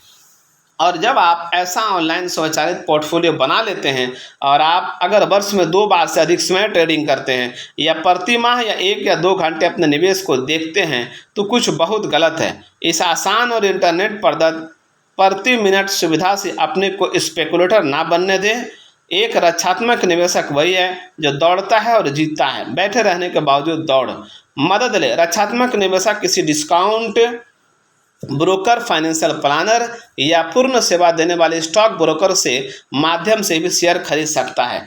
डिस्काउंट ब्रोकरेज पर आपको शेयरों को चुनने का अधिकांश कार्य खुद ही करना होगा। ग्राहक के मार्गदर्शन से आपको अपना मूल पोर्टफोलियो बनाने में मदद मिल सकती है, जिसमें न्यूनतम प्रबंधन की दरकार हो तथा अधिकतम स्थिर रिटर्न मिल सके। वहीं दूसरी ओर शर्म की बात नहीं है कि आप किसी को आपके लिए शेयर या म्यूचुअल फंड चुनने का काम सौंपें, लेकिन एक जिम्मेदारी है जो आपको लेनी ही चाहिए। आपको और सिर्फ आपको ही ये पड़ताल करनी होगी इससे पहले कि आप अपना धन उन्हें सौंपें कि आपका सलाहकार विश्वसनीय है और उचित फीस ले रहा है। अन्य संकेतों के लिए अध्याय 10 देखें। ये तय करने के लिए कि आपके पास जो स्टॉक हैं वे विभिन्न औद्योगिक क्षेत्रों में पर्याप्त रूप से फैले हुए हैं, आप morningstar.com पर मुफ्त में उपलब्ध इंस्टेंट एक्सेस सुविधा का उपयोग कर सकते हैं। जिम्मा सौंपना। म्यूचुअल फंड्स रक्षात्मक निवेशक के लिए ये इष्टतम तरीका है जिनसे वो स्टॉक स्वामित्व का अच्छा पहलू हासिल कर सकता है, वो भी बिना पोर्टफोलियो के निगरानी के नकारात्मक पहलू के। तुलनात्मक रूप से कम भाव पर आपको उच्च स्तर की विविधता और सुविधा मिल सकती है। बस अपने लिए शेयर चुनने और इनकी निगरानी का काम किसी पेशेवर को सौंप दें। इंडेक्स पोर्टफोलियो की सबसे अच्छी स्थिति में म्यूचुअल फंड को किसी भी स्थिति में लगभग किसी तरह निगरानी का प्रबंधन की आवश्यकता नहीं होती। इंडेक्स फंड एक तरह का रिपवैन विकल निवेश, वह व्यक्ति जो परिवर्तनों से बेखबर होता है जिसमें किसी भी तरह के नुकसान या साहस कुछ होने की संभावना लगभग नहीं होती। भले ही आप वाशिंगटन इवनिंग्स के आलसी किसान की तरह 20 वर्ष सोते रहें, यह रक्षात्मक निवेशक के लिए सपना सच होने जैसा है। अधिक विवरण के लिए अध्याय 9 देखें। गड्ढे भरना। जैसा कि वित्तीय बाजारों में दिन प्रतिदिन उतार और चढ़ाव आते रहते हैं, रक्षात्मक निवेशक इस अवस्था को काबू कर सकता है। सक्रिय रहने का आपका शुरुआती इनकार भविष्य का अनुमान लगाने की किसी भी तथाकथित क्षमता से आपका वैराग्य आपके सबसे शक्तिशाली हथियार है। निवेश संबंधी हर फैसले को स्वचालित करने से आप खुद को ऐसे किसी भी भ्रम से बचा लेते हैं कि आपको पता है कि शेयर किसी दिशा में बढ़ रहे हैं और आप बाजार से वो शक्ति छीन लेते हैं जो आपको परेशान कर सके, भले ये कितने भी अजीब हो। ग्राहम के नोट्स के अनुसार डॉलर कॉस्ट एवरेजिंग आपको सक्षम बनाती है कि आप नियमित अंतराल पर तय धनराशि का निवेश कर सकें। हर हफ्ते, माह या तिमाही आप और अधिक खरीदते हैं, भले ही बाजार ऊपर या जाने वाला हो, नीचे या साइडवे हो। कोई भी प्रमुख म्यूचुअल फंड कंपनी या ब्रोकरेज फर्म आपके लिए इलेक्ट्रॉनिक रूप से धन का स्वचालित और सुरक्षित हस्तांतरण कर सकती है, जिससे आपको कभी चेक नहीं लिखना पड़ता और हमेशा भुगतान की पीड़ा नहीं बनी रहती यदि दिमाग और दृश्य से निकल जाती है। डॉलर कॉस्ट एवरेज का सबसे आदर्श तरीका इंडेक्स फंड पोर्टफोलियो में है, जिसमें वे सभी शेयर या बॉन्ड होते हैं जो होने चाहिए। इस तरह आप न केवल बाजार किस ओर जाएगा बल्कि कौन सा सेक्टर और उनमें से कौन से खास शेयर या बॉन्ड सबसे अच्छा प्रदर्शन करेंगे इसका अनुमान लगाने के खेल से अलग रहेंगे। मान लीजिए आप एक महीने में $500 बचा सकते हैं। डॉलर कॉस्ट एवरेजिंग द्वारा आप 3 इंडेक्स फंड को खरीदते हैं। $300 एक में जिसमें केवल यूएस स्टॉक्स मार्केट हो, 100 दूसरे में जिसमें विदेशी शेयर हो और $100 जिसमें यूएस बॉन्ड्स हो, तो आप सुनिश्चित हो सकते हैं कि आपके पास दुनिया के में हर तरह के निवेश हैं जो होने चाहिए। प्रति माह आप यंत्रवत और अधिक खरीदते हैं। अगर बाजार गिरता है तो आपका धन बढ़ जाएगा, जिस कारण आप पिछले माह से अधिक शेयर खरीद सकेंगे। अगर बाजार ऊपर जाता है तो उसी धन से आप कम शेयर खरीद सकेंगे। इस तरह अपने पोर्टफोलियो को अस्थायी ऑटो पायलट पर रखकर आप अपने आप को या तो बाजार में तब पैसा फेंकने से रोक सकते हैं जब यह सबसे आकर्षक और वास्तव में सबसे खतरनाक लगता है, या बाजार क्रैश होने के बाद तब अधिक खरीदने से इनकार करने से रोक सकते हैं जब निवेश वास्तव में सस्ता होता है लेकिन प्रतीत होता है कि अधिक जोखिम भरा। एक प्रमुख वित्तीय शोध फर्म एबॉट्सन एसोसिएट्स के अनुसार अगर आपने सितंबर 1929 की शुरुआत में स्टैंडर्ड एंड पुअर 500 इंडेक्स में $12,000 निवेश किए होते तो 10 वर्ष बाद आपके पास केवल $7,223 मिलते। लेकिन अगर आपने $100 जैसी मामूली रकम की शुरुआत की होती और आगे प्रति माह पुनः $100 निवेश किए होते तो अगस्त 1939 तक आपका धन बढ़कर $15,571 हो जाता। यही अनुशासित खरीद की ताकत है जो महामंदी और सबसे खराब मंदी बाजार में भी हमेशा रहती है। चित्र 5-1 अभी हाल ही मंदी के बाजार में डॉलर कॉस्ट एवरेजिंग के जादू को दर्शाता है। सबसे अच्छा यह है कि आप इंडेक्स फंड द्वारा ऐसे अस्थायी स्वचालित पोर्टफोलियो का आमूलचूल निर्माण कर लेते हैं जिससे आप बाजार के सभी सवालों का जवाब उस शक्ति के साथ दे सकते हैं जो किसी भी रक्षात्मक निवेशक में रही होगी। मुझे नहीं पता और ना ही मुझे परवाह है जब कोई पूछे कि क्या बॉन्ड्स का प्रदर्शन शेयरों से बेहतर होगा, जो बस यही जवाब दें, मुझे नहीं पता और ना ही मुझे परवाह है। आखिर आप स्वचालित ढंग से दोनों को ही खरीद रहे हैं। क्या हेल्थ केयर स्टॉक्स के कारण हाईटेक स्टॉक्स कमजोर पड़ेंगे? मुझे नहीं पता और ना ही मुझे परवाह है, क्योंकि आपके पास अस्थायी रूप से ये दोनों ही हैं। अगला माइक्रोसॉफ्ट कौन होगा? मुझे नहीं पता और ना ही मुझे परवाह है। अगर ये खरीदने योग्य बड़ा होगा तो आपको इंडेक्स फंड में होगा और इसका लाभ आपको भी मिलेगा। क्या विदेशी शेयर अगले वर्ष यूएस शेयरों को मात देंगे? मुझे नहीं पता, ना ही मुझे परवाह है। अगर ऐसा होगा तो आपको लाभ मिलेगा, अगर ऐसा नहीं होगा तो आप कम भाव पर और अधिक खरीद सकेंगे। आपको मुझे नहीं पता और ना ही मुझे परवाह है कहने योग्य बनाने से अस्थायी स्वचालित पोर्टफोलियो आपको उस एहसास से मुक्त करता है कि आपको यह अनुमान लगाना होगा कि वित्त बाजार में क्या होने वाला है और उस भ्रम से भी जो बाकी सबको रहता है। आप भविष्य के बारे में कितना कम जानते हैं और अपने अज्ञानता की स्वीकारता का संयोजन रक्षात्मक निवेशक का सबसे शक्तिशाली हथियार होता है। यहाँ पर अध्याय 5 समाप्त होता है। अध्याय 6 शुरू होता है जिसका टाइटल है उद्यमशील निवेशक के लिए पोर्टफोलियो पॉलिसी, नकारात्मक दृष्टिकोण। आक्रामक निवेश को भी शुरुआत उसी आधार से करने चाहिए जिससे रक्षात्मक निवेशक करता है, अर्थात फंड को हाई ग्रेड बॉन्ड और हाई ग्रेड साधारण शेयरों में बांटना जो उचित भावों पर खरीदे गए हों। वह अन्य प्रतिभूति प्रतिबद्धताओं में विस्तार के लिए भी तैयार होना हो चाहेगा, लेकिन हर मामले में विचलन के लिए उसे एक तार्किक कारण की ज़रूरत होगी। इस विषय पर व्यवस्थित ढंग से चर्चा कठिन है क्योंकि आक्रामक परिचालन के लिए कोई एक या आदर्श पैटर्न नहीं है। यहाँ विकल्पों का क्षेत्र व्यापक है। चयन केवल व्यक्ति की क्षमता और उपकरणों पर नहीं बल्कि संभवतः उसकी रुचि और प्राथमिकता पर भी निर्भर करता है। उद्यमशील निवेशकों के लिए सबसे उपयोगी सरलीकरण नकारात्मक प्रकार का है। उसे हाई ग्रेड प्रीफर्ड स्टॉक्स को कॉर्पोरेट खरीदारों के लिए छोड़ देना चाहिए। उसे न्यून प्रकार के बॉन्ड्स और प्रीफर्ड स्टॉक से भी तब तक बचना चाहिए जब तक ये खरीदने के लिए बार्गेन स्तर पर ना आ जाए, जिसका आमतौर पर मतलब है कि हार्ड कूपन इशू पर कम से कम 30% कम भाव और लोअर कूपन में भाव इससे भी कम हो। यहाँ आकर ग्राहम की जबान फिसल गई। अध्याय 1 में ग्राहम ने जोर दिया था कि एक उद्यमशील निवेशक की परिभाषा इस बात पर निर्भर करती है कि आप कितना जोखिम उठाते हैं। यह इस बात पर निर्भर करती है कि आप कितना प्रयास करने के लिए तैयार हैं। लेकिन यहाँ आकर ग्राहम पारंपरिक परिभाषा का सहारा लेते हैं कि उद्यमशील निवेशक अधिक आक्रामक होते हैं। हालांकि शेष अध्याय से स्पष्ट होता है कि ग्राहम अपने मूल परिभाषा का समर्थन करते हैं। ऐसा प्रतीत होता है कि महान ब्रिटिश अर्थशास्त्री जॉन मेर्नार्ड किन्स ने सर्वप्रथम उद्यम शब्द का उपयोग विश्लेषणात्मक निवेश के पर्यायवाची के रूप में किया था।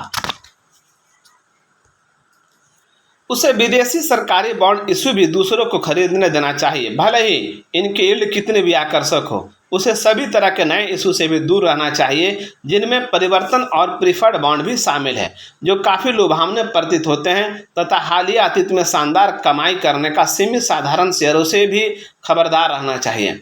मानक बॉन्ड निवेश के लिए आक्रामक निवेश को हर संभव रक्षात्मक निवेशक को सुझाए पैटर्न का अनुपालन करना चाहिए और हाई ग्रेड कर योग्य इशू जिन्हें अब 7.25% यील्ड के लिए चुना जा सकता है और अच्छी गुणवत्ता वाले कर मुक्त बॉन्ड्स जिनमें 5.30% की दीर्घाधिक परिपक्वता यील्ड है उसके बीच का विकल्प चुनें।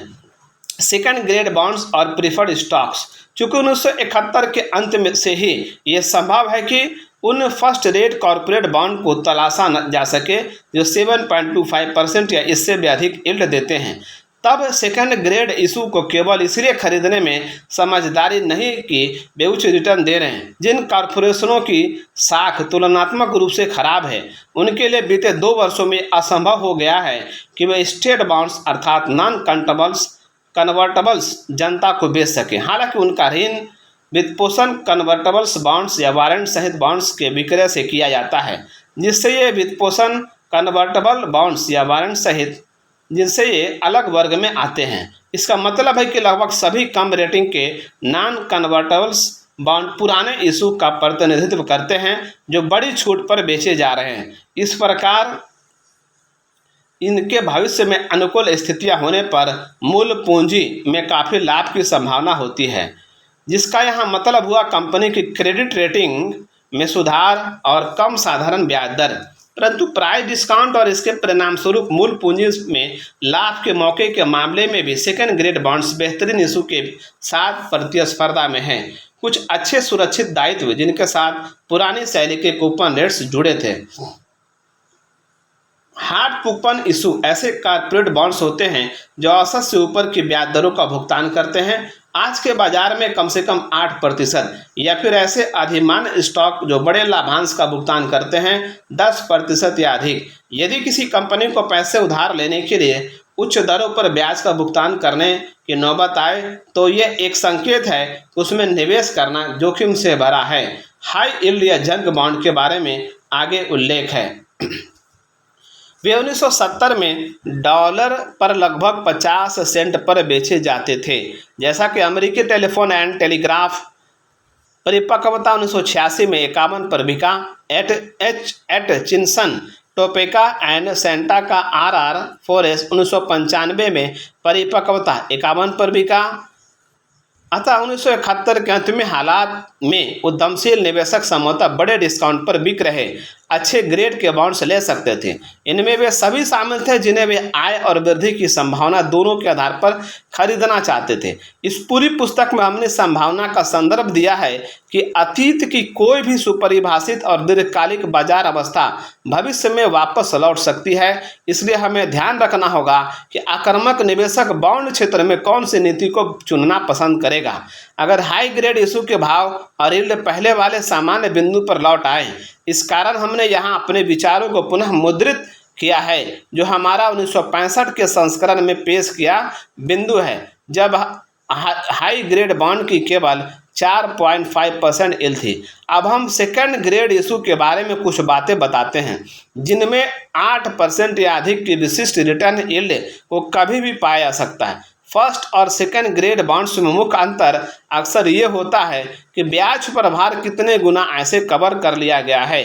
जैसे कि 1964 की शुरुआत में शिकागो, मिल्वॉकी, सेंट पॉल और पैसिफिक 5% इनकम डिवेंचर बॉन्ड का 68 पर 7.35% यील्ड था, लेकिन आयकर से पहले रोड का कुल ब्याज प्रभार 1963 में केवल 1.5 गुना अर्जित किया गया था, जबकि एक अच्छी तरह से सुरक्षित रेल रोड इशू के लिए हमारी आवश्यकता 5 गुना थी।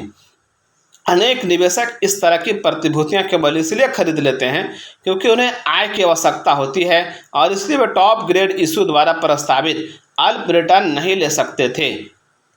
अनुभव स्पष्ट रूप से दर्शाता है कि ऐसे बॉन्ड या प्रीफर्ड को सिर्फ आकर्षक यील्ड होने के कारण खरीदने में कोई समझदारी नहीं, जिसमें समुचित सुरक्षा ना हो। यहाँ सिर्फ का मतलब है वह इशू बड़े डिस्काउंट पर नहीं बिक रहा है।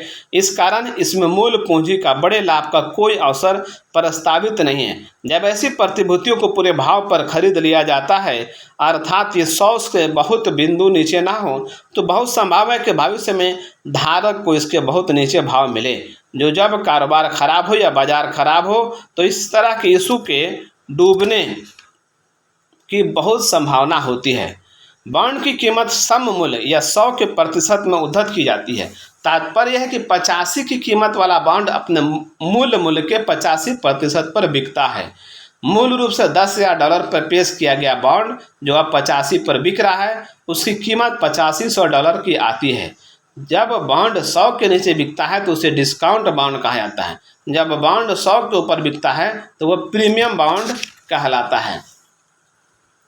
इसमें या तो ब्याज अथवा लाभांश विलंबित हो जाते हैं या कम से कम खतरे में तो आ ही जाते हैं और निरंतर भाव कमजोर होते जाते हैं, भले ही परिचालन परिणाम इतने बुरे ना हो। सेकंड क्वालिटी सीनियर इशू के इस व्यवहार को दर्शाने के लिए चलिए अब हम 1946-47 के 10 रेलोड इनकम बॉन्ड्स समूह के भाव व्यवहार का सार निकालते हैं।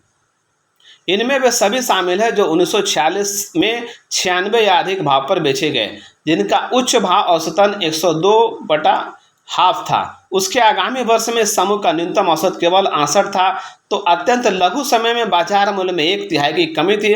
अजीब बात थी कि 1947 से 46 के मुकाबले देश के रेल रोड की आय काफ़ी अच्छी थी, इसलिए यह बड़ी भाव गिरावट कारोबारी तस्वीर के उलट थी और आम बाजार में विक्रय को प्रतिबिंबित करती थी। लेकिन यह भी ध्यान देना होगा कि इन इनकम बॉन्ड्स की सिकुड़न तुलनात्मक रूप से डाउ जोन इंडस्ट्रियल सूची में शामिल साधारण शेयरों से अधिक लगभग 23% थी। जाहिर है इन बॉन्ड्स के 100 से अधिक मूल्य वाले क्रेताओं ने इसके प्रतिभूति बाजार में इसकी कीमत भी हद तक और बढ़ने में भागीदारी की उम्मीद नहीं की होगी। इसमें एकमात्र आकर्षक फीचर इनकम यील्ड था जो औसतन लगभग 4.25% था। फिर भी ये नतीजे बहुत जल्दी और काफ़ी सीधे तौर पर दिखाते हैं कि वार्षिक आय में मामूली लाभ के लिए सेकंड ग्रेड बॉन्ड्स के क्रेता अपने मूल पूंजी में काफ़ी अधिक हानि का जोखिम ले रहे थे। उपरोक्त उदाहरण के कारण हम इस लोकप्रसिद्ध भरम का सम्मान कर सकते हैं जो कारोबारी के निवेश के उपनाम के तहत आता है।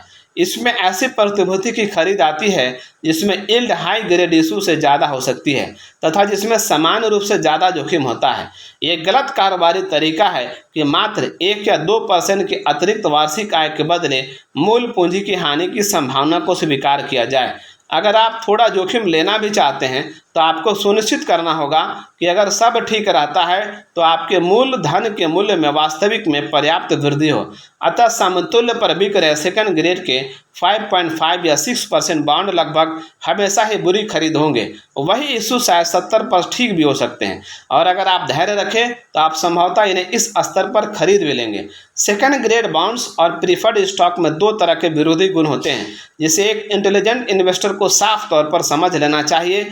बाजार खराब हो तो लगभग सभी गहरा गोता लगाते हैं, वहीं दूसरी ओर इनमें से अधिकांश अनुकूल परिस्थितियां होने पर वापस अपने पहले वाले स्थिति में आ जाते हैं और यह हमेशा सही साबित होता है। ये उन प्रीफर्ड स्टॉक्स के मामले में भी खरा उतरता है जो वर्षों से लाभांश भुगतान में विफल रहे हैं। 1940 के दशक की शुरुआत में 1930 के दशक की दीर्घावधिक मंदी के बाद ऐसे इशू प्रचुर संख्या में थे।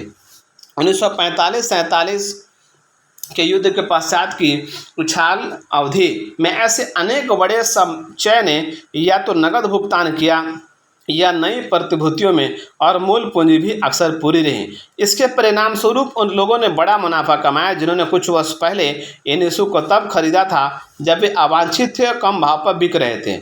वे समग्र अकाउंटिंग में सच हो सकता है कि उच्च यील्ड वाले सेकंड ग्रेड सीनियर इशू मूलधन के इस बड़े नुकसान को पूरा कर दें जिसकी भरपाई नहीं हो सकती। दूसरे शब्दों में एक निवेशक जो ऐसे इशू को उनके प्रस्तावित मूल्य पर खरीदता है उसके भी दीर्घावधि में अच्छी कमाई करने की संभावना है, उन्हीं की तरह जो खुद को प्रथम गुणवत्ता की प्रतिभूतियों या इससे बेहतर तक सीमित रखते हैं। लेकिन व्यावहारिक उद्देश्य से यह सवाल मोटे तौर पर अप्रासंगिक है। परिणाम चाहे जो भी हो, पूरे भाव पर खरीद करने वाला सेकंड ग्रेड इशू का क्रेता तब चिंतित और अशांत हो जाता है जब इनके भाव औंधे मुँह गिरते हैं। इसके अतिरिक्त वह औसत परिणाम सुनिश्चित करने के लिए पर्याप्त ईशू भी नहीं खरीद पाता और ना ही वो इस स्थिति में होता है कि अपनी बड़ी आय का कुछ हिस्सा इन अस्थायी साबित होने वाले बड़े नुकसानों को पूरा करने या ऋण चुकाने के लिए अलग रख सके। अंत में वो सामान्य बुद्धि की बात है कि प्रतिभूतियों को लगभग 100 पर खरीदने से बचे। अगर लंबा अनुभव यह बताता हो कि अगले कमज़ोर बाजार में इन्हें संभवतः 70 या इससे भी कम पर खरीदा जा सकता है। विदेशी सरकारी बॉन्ड्स। सभी निवेशक जिन्हें थोड़ा भी अनुभव है वे जानते होंगे कि सभी विदेशी बॉन्ड्स का निवेश इतिहास 1914 से ही खराब रहा है। ये दो विश्व युद्ध और इनके बीच की बेमिसाल गहरी वैश्विक मंदी के आलोक में अपरिहार्य भी था। फिर भी हर कुछ वर्षों में बाजार की स्थितियां पर्याप्त रूप से इतनी अनुकूल होती है कि वे कुछ नए विदेशी इशू को समतुल्य भाव पर बेच सकें। ये घटना औसत निवेशक की सोच को बताती है जो केवल बॉन्ड के क्षेत्र से संबंधित नहीं है। हमारे पास ऑस्ट्रेलिया या नॉर्वे जैसी जाने माने विदेशी बॉन्ड्स के भावी इतिहास के बारे में चिंता करने का कोई ठोस कारण नहीं है, लेकिन हम जानते हैं कि जब कभी अगर समस्या आई तो विदेशी दायित्व के मालिकों के पास दावा करने का कोई कानूनी या अन्य माध्यम नहीं रह जाएगा। जिन लोगों ने रिपब्लिक ऑफ क्यूबा 41.5 को 1953 में 117 जैसे उच्च भाव पर खरीदा होगा, उन्हें ब्याज तो नहीं मिला और 1963 में 20 सेंट प्रति डॉलर कम पर बेचना पड़ा। उस वर्ष न्यूयॉर्क स्टॉक एक्सचेंज बॉन्ड की सूची में बेल्जियम कांगो एक 55S को 36, ग्रीक 7S को 30, पोलैंड के विभिन्न इशू 7 तक के न्यूनतम भाव तक शामिल थे। कितने पाठक चेकोस्लोवाकिया के 8% वाले बॉन्ड में आए लगातार उतार चढ़ावों के बारे में जानते हैं, जो इस देश में पहली बार 1922 में प्रस्तावित हुए थे। 1928 में 112 तक बढ़ गए और 1932 में 67 तक गिरावट आई। 1936 में फिर से 106 तक पहुंचे और 1939 में फिर गिरकर 6 पर गए। तत्पश्चात वर्ष 1946 में पुनः अविश्वसनीय ढंग से रिकवर होकर 106 पर पहुंचे और 1948 में बड़ी गिरावट के साथ 35 पर पहुंच गए और 1970 में 8 तक बिके। वर्षों पहले हमारे जैसे उत्तम साख वाले देशों के बॉन्ड की खरीद पर अन्य के साथ ये तर्क भी दिया जाता था कि इन पर विदेश के देवताओं का नैतिक दबाव होता है। समय के साथ जिसमें अनेक शत्रुताएं पनपी, अब हम जब खुद अपने आग्रही भुगतान से समस्याओं से जूझ रहे थे, जिसमें से एक हिस्सा अमेरिकी निवेशकों द्वारा बड़े स्तर की विदेशी बॉन्ड खरीद का था, इसमें बहुत कम मिल थी। कई वर्ष बीतने पर हमने क्रेता के नज़रिए में ऐसे निवेश के अंतर्निहित आकर्षण पर सवाल किया। शायद हम अब कह सकते हैं कि अगर क्रेता इस अवसर से इनकार कर देता है तो वह उसके और उसके देश दोनों के लिए फायदेमंद हो रहेगा। नए इशू के बारे में नए इशू के वर्ग के तौर पर कोई व्यापक बयान देने का प्रयास करना बुरी सलाह प्रतीत होती है, क्योंकि इनमें सबसे अलग रेंज वाली गुणवत्तात्मक और आकर्षण रहता है। निश्चित ही हर नियम के अपवाद तो होते ही हैं। हमारी सलाह कि सभी निवेशकों को नए इशू से सावधान रहना चाहिए, जिसका मतलब बस इतना है इनकी पूरी सावधानी से जांच की जाए और खरीद से पहले असाधारण रूप से गंभीर परीक्षण किया जाए।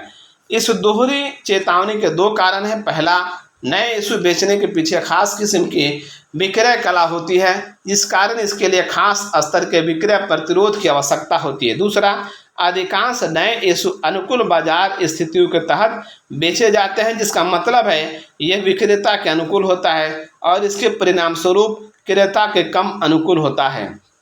प्रायः सामान्य स्टॉक के नए इशू यानी प्रारंभिक सार्वजनिक प्रस्ताव या IPO को 7% अंडरराइटिंग डिस्काउंट, एक अंतर्निहित कमीशन पर बेचा जाता है। इसके विपरीत आम स्टॉक के पुराने शेयरों पर खरीदार का कमीशन आमतौर पर 4% से कम होता है। जब भी वॉल स्ट्रीट को कुछ पुराना बेचने के विरुद्ध कुछ नया बेचने पर लगभग दोगुना कमाई होती है, तो इसका तात्पर्य है कि नए शेयरों की बिक्री में तेजी रहेगी। हाल ही शिकागो विश्वविद्यालय के फाइनेंस के प्रोफेसर ओवेन लीमेंट और नॉट्रे डेम विश्वविद्यालय के प्रोफेसर पॉल शुल्ट्ज ने दिखाया है कि जब शेयर बाजार ऊंचाई पर होता है तब कंपनियां जनता को नए शेयर पेश करती हैं। इस विचार का प्रभाव धीरे धीरे तब ज़्यादा अहम होता है जब हम उच्चतम गुणवत्ता वाले बॉन्ड्स के नीचे जाते हैं हुए सेकंड ग्रेड सीनियर इशू से साधारण शेयर परिवर्तन के गुजर कर सबसे नीचे पहुंचते हैं। अतीत में खूब वित्त पोषण, मौजूदा बॉन्ड्स के बदले कॉल प्राइस पर वापस भुगतान और उनके बदले लोअर कूपन पर नए इशू देना जैसे कई काम हुए हैं। इनमें से काम अधिकांश हाई ग्रेड बॉन्ड्स और प्रीफर्ड स्टॉक्स में के वर्ग में हुए थे। इन्हें खरीदने वालों में बड़े वित्तीय संस्थान होते थे जिनके पास अपने हितों की रक्षा के लिए पर्याप्त अहर्ता थी। इसलिए इन प्रस्तावों के भाव बहुत सावधानी से तुलनात्मक इशू के जारी भाव के अनुरूप तय किए जाते थे और उच्च शक्ति वाले विक्रय कला का थोड़ा ही परिणाम मिलता था। ब्याज दरें कम से कमतर होने के साथ ही क्रेता को अंत में इन इशू के उच्च भाव चुकाने पड़ते थे और बाद में उनमें से अनेक का बाजार के भाव में ही गिरता ही गया। ये हर तरह की नई प्रतिभूतियों को बेचने की आम मानसिकता का एक पहलू है जब हालात इनके जारीकर्ता के पक्ष में हो, जबकि फर्स्ट क्वालिटी इशू में क्रेता पर पड़ने वाला प्रभाव गंभीर नहीं बल्कि अरुचिकर हो सकता है। हालात तब अलग दिखाई देते हैं जब हम 1945-46 और 1960-61 की अवधि के दौरान बेचे लोअर ग्रेड बॉन्ड्स और प्रीफर्ड स्टॉक्स का अध्ययन करते हैं। यहाँ बेचने का प्रयास के प्रभाव काफ़ी स्पष्ट होते हैं क्योंकि ऐसे ज़्यादातर इशू संभवतः एकल व्यक्तियों या अनुभवहीन निवेशकों के समक्ष पेश किए गए थे। इन प्रस्तावों का चरित्र ऐसा था कि कंपनियों के प्रदर्शन के आधार पर देखने पर उन्होंने वर्षों के दौरान भी पर्याप्त प्रदर्शन नहीं किया था। ज़्यादातर वे सुरक्षित दिखते थे, जैसे मान लिया जाए कि बिना किसी गंभीर नुकसान के वर्तमान कमाई जारी रहने वाली है। इन इशू को खरीदने वाले इन्वेस्टमेंट बैंकर्स ने संभवतः इसी अनुमान को स्वीकार कर लिया और उनके विक्रय अधिकारियों के लिए खुद को और अपने ग्राहकों को ये यकीन दिलाते ज़्यादा कठिनाई नहीं हुई कि इसके ऐसे ही प्रभाव होगा। कुल मिलाकर ये निवेश का बहुत अच्छा सौदा नहीं है और अंततः महंगा साबित हो सकता है। तेजी के बाजार के चरित्र को आमतौर पर बड़ी संख्या में निजी स्वामित्व वाले कारोबारों के शेयर निकालने वाली कंपनियों में परिवर्तित होने के काल के तौर पर जाना जाता है। 1945-46 में और पुनः 1960 के आरंभ में ऐसा ही हुआ। तत्पश्चात ये प्रक्रिया असाधारण अनुपात तक पहुंच गई जब मई 1962 में विनाशकारी बंदी का कारण बनी। तब कुछ वर्षों तक आमतौर पर परित्याग अवधि के बाद संपूर्ण त्रासद परिहास में कदम दर कदम फिर दोहराया गया। नए साधारण शेयर प्रस्ताव निम्न पैराग्राफ 1959 के संस्करण से बिना बदलाव दिए जा रहे हैं जिनमें टिप्पणी जोड़ी गई है। साधारण शेयरों का वित्त पोषण दो अलग अलग ढांचों से होता है। पहले से सूचीबद्ध कंपनियों के मामले में वर्तमान शेयरधारकों को उनके यथानुपात अतिरिक्त शेयर प्रस्तावित किए जाते हैं। सब्सक्रिप्शन भाव वर्तमान बाजार से कम रखा जाता है। सब्सक्राइब के अधिकार या कुछ शुरुआती मुद्रा मूल्य होता है। नए शेयरों का विक्रय लगभग हमेशा ही एक था या अधिक इन्वेस्टमेंट बैंकिंग हाउस द्वारा हस्ताक्षरित होता है, लेकिन आमतौर पर यही उम्मीद 1969 और 1973-74 के बीच अधिपूर्ति की वजह से बियर मार्केट यानी मंदिरियों का बाजार अस्तित्व में आ गया था। 1974 में आईपीओ बाजार इतना ज़्यादा फीका पड़ गया था कि पूरे वर्ष में केवल 9 नए स्टॉक मार्केट में आए। 1975 में केवल 14 नए स्टॉक्स ने मार्केट में प्रवेश किया। बदले में अब इस कम आपूर्ति ने 1980 के दशक में बुल मार्केट यानी तेजड़ियों के बाजार का रास्ता तैयार कर दिया था। इस दौरान मार्केट में लगभग 4000 नए स्टॉक आने से नए स्टॉक की बाढ़ सी आ गई थी। नतीजन इसने मार्केट में अति उत्साह को जन्म दिया और 1987 में मार्केट धड़ाम से नीचे गिर गया। 1988-90 के दौरान चक्र एक बार पुनः घूमा और बाजार में आईपीओ की कमी हो गई। इस कमी ने 1990 के दशक में बुल मार्केट का दौर लाने में मदद की और एकदम ठीक समय पर वॉल स्ट्रीट पर वापस नए स्टॉक आना शुरू हो गए। इस दौरान करीब 5000 नए स्टॉक मार्केट में आए।